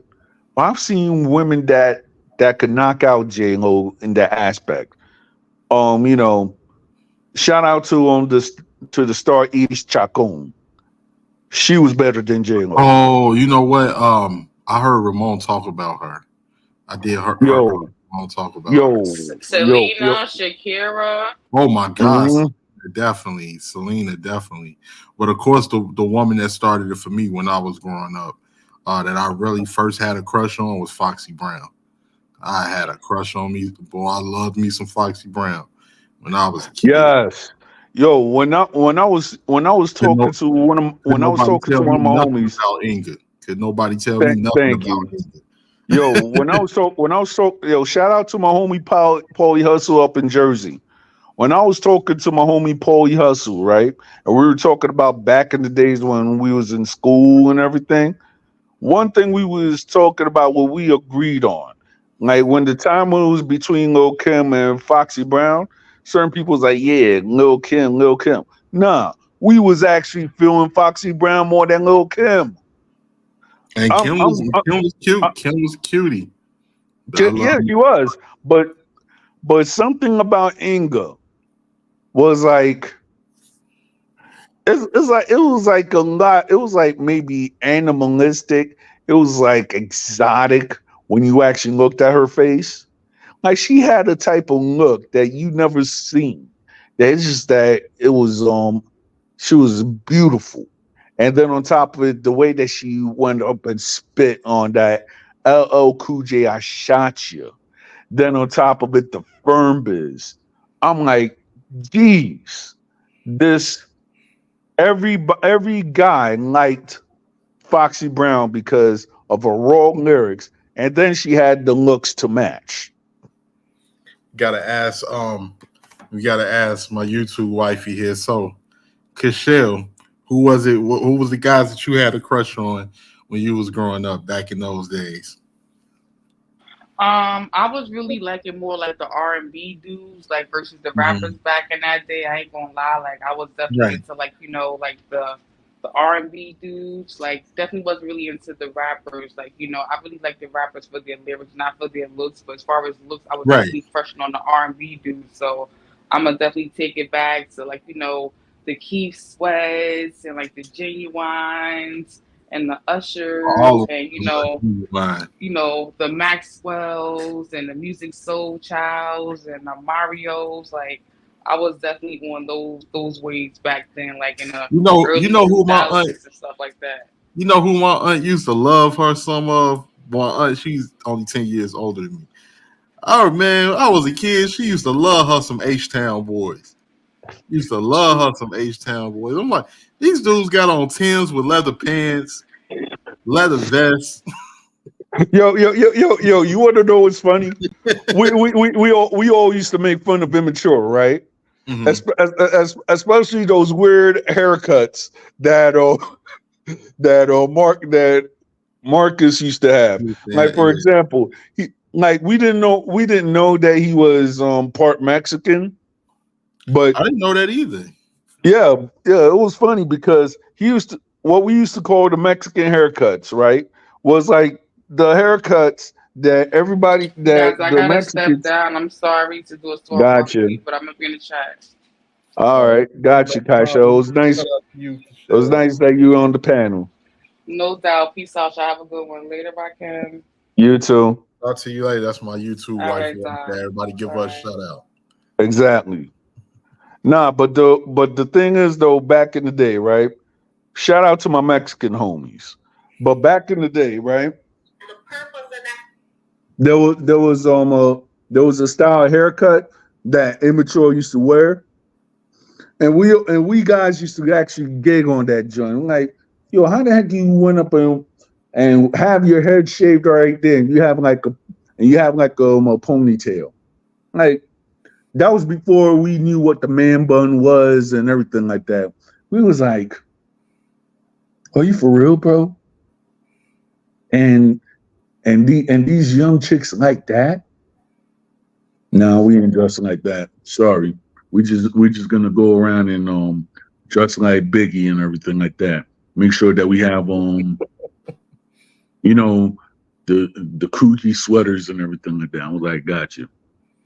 Now, as a kid, man, you know who I really looked up to, and this is when y'all had it in New York, man. After Belly came out, man, man, as a shorty, I wanted to be Nas. I'm not gonna lie. I thought Nas was like the coolest, still my favorite rapper to this day.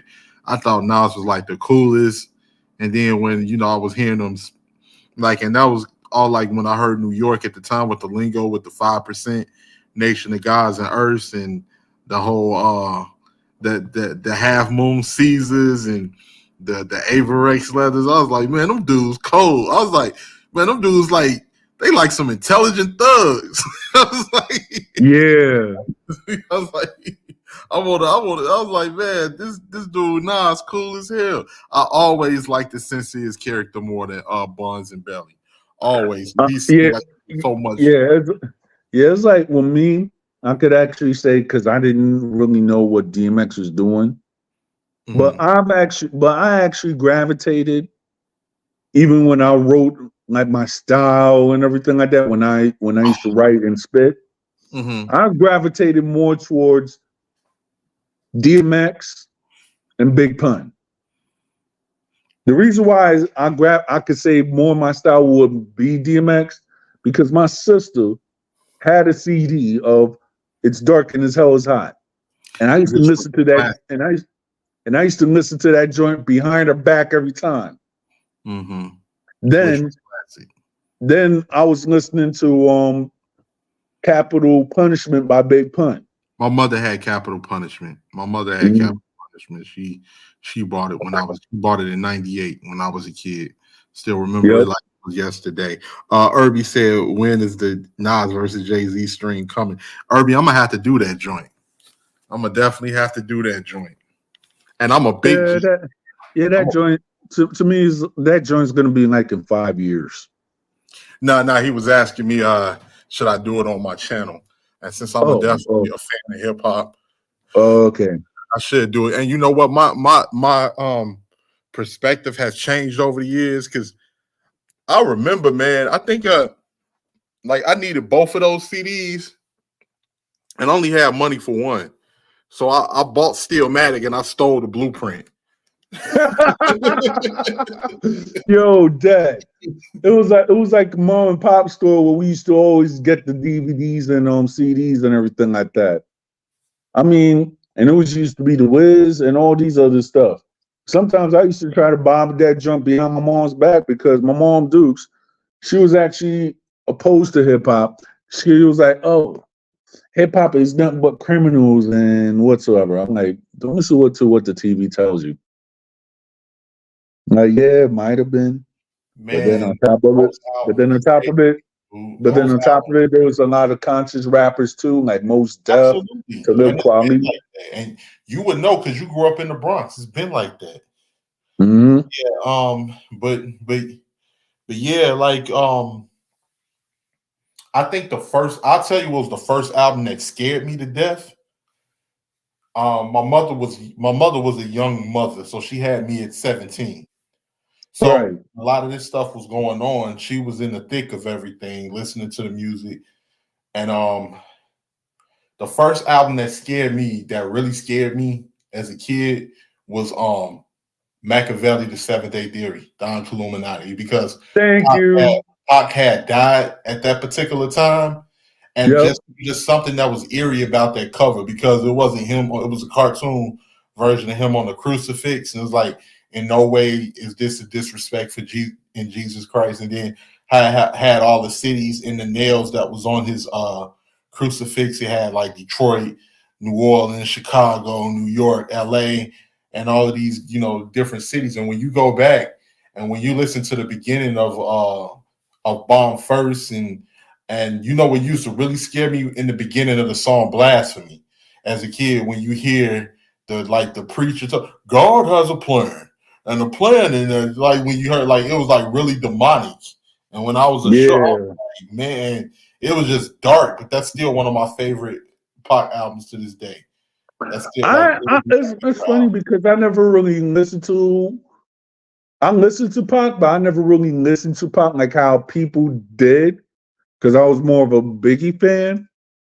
But the thing is, though, it's like okay, a lot of people, like after Pac died and Biggie died, you had certain people in New York that was actually leaning towards Pac. You get what I'm trying to say? And that's then all this is I when, really and believe. then this is what people will be like, oh yeah, the Pac and Biggie, the Biggie and the Pac.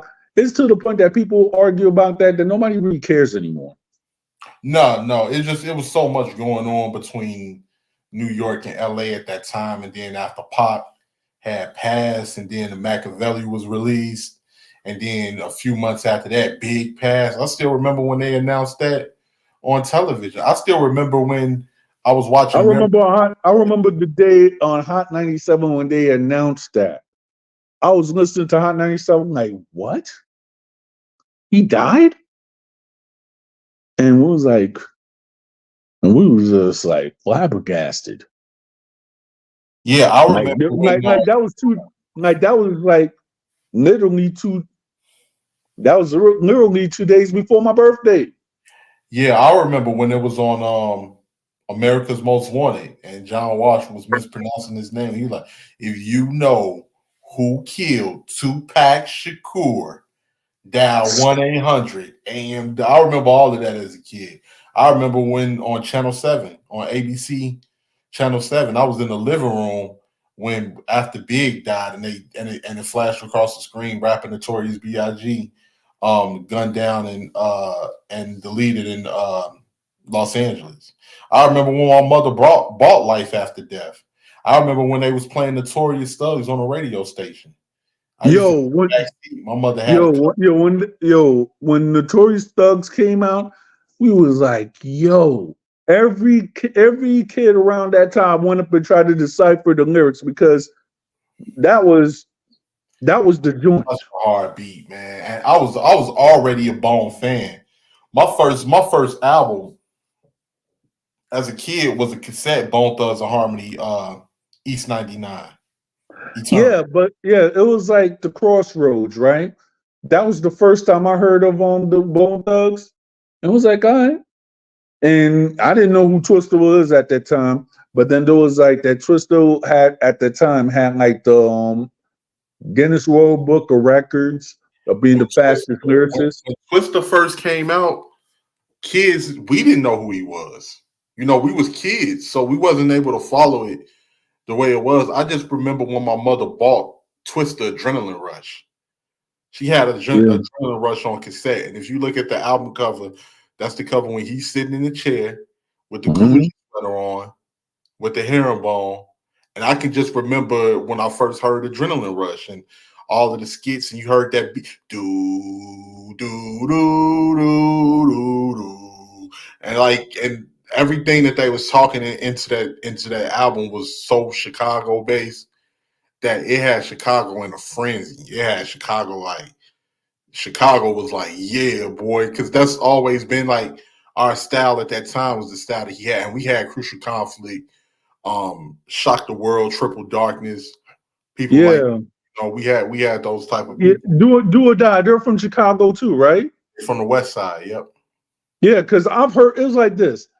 I've heard the Do or Die, but I never heard their music because I always saw their ads on the Source and Vibes, but it was like Do or Die, and then you see like two dark dudes with a gun. I'm like, okay, Yeah, yeah, that was Bilo and Narc, if I'm not mistaken, or Narc. and yeah, Same thing with Crucial Conflict, Do or Die, Triple Darkness, Psychodrama. yeah, What else? because I'm gonna be honest. When I first heard Crucial Conflict, I was like, yo, who the heck are these country dudes right there singing "Hey in the Barn"? They look all dirty and crap. Uh-huh. And then on top of that, I was like, and then, hey, in the middle of the bar, you see a whole bunch of white people and everything like that. That was that they look like they were country. I'm Mhm. like really, like what the heck they talking about?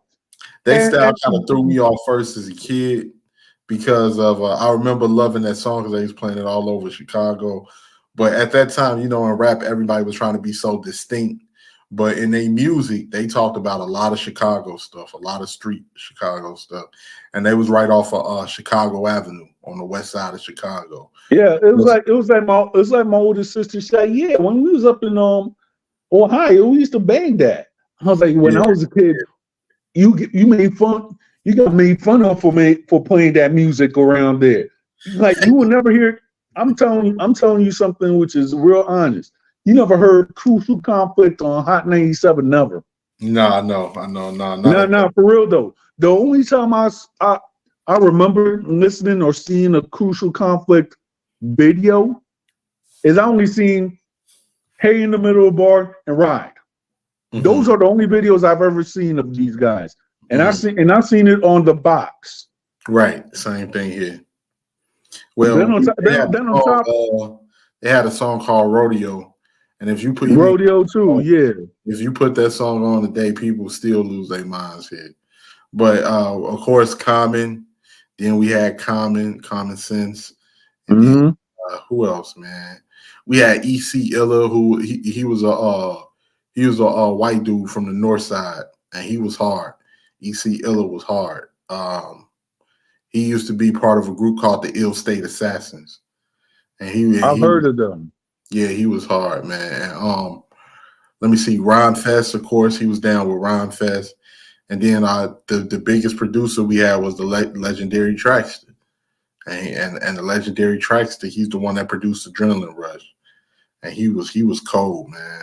So yeah, that was really the extent of our hip hop. And then of course we listened to everything from the East Coast, everything from the West Coast, and everything from down south. We was bumping one minute somebody put on Easy E and NWA, then the next minute somebody will put on a J or put on Biggie, and then the next minute somebody will put on A Ball and MJG. You know, so Yeah. and Goody Mob. So we was getting our influences from all over, but our direct influences came from down south a lot of the times. Yeah. I mean, I ain't gonna front. When I was down south, the first rap I gravitated to was Snoop Dogg. I was supposed to go to a Snoop Dogg concert with my brother, but something happened. And I didn't go. I remember as a kid, that was another song that scared me too. Snoop Dogg, that murder was the case that they gave me. Murder. Yeah. The song that I liked was, I didn't even know what the heck it was until I actually got older. I wanted to drink some gin and juice and smoke it on some Indo. Mine was What's My Name? Snoop Doggy. Yes, that was my favorite Snoop Dogg song, because I always like how he transformed from the dog to the human, and that was really what sold me. That and Nothing But a G Thing and Let Me Ride. Dr. Dre, Let Me Ride. That was really my favorite. When I was little, that was my favorite song. Swing on down, chariot stop, and let me ride. That was like literally my favorite. That was my favorite song, man. Rolling man. 6-4. Doo-doo-doo. Yeah. Well, I'm about to wrap it up.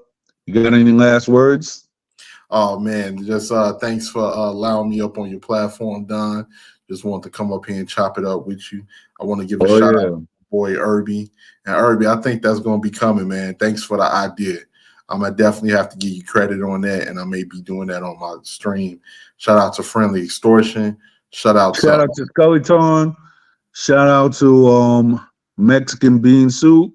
Shout out to Gigi. Who else? There was a person named Bonnie. Shout out to her. My YouTube wife. Shout out to Taino. Shout out to Hebrew Lion. Shout out to Jose. And shout out to anybody that's listening. I'm gonna have another stream on Wednesday, and on Wednesday I think we're just gonna talk about I'll think of something. So Definitely, man. So shout out to you, Don. Thanks for allowing me up. You take care, bro. You too.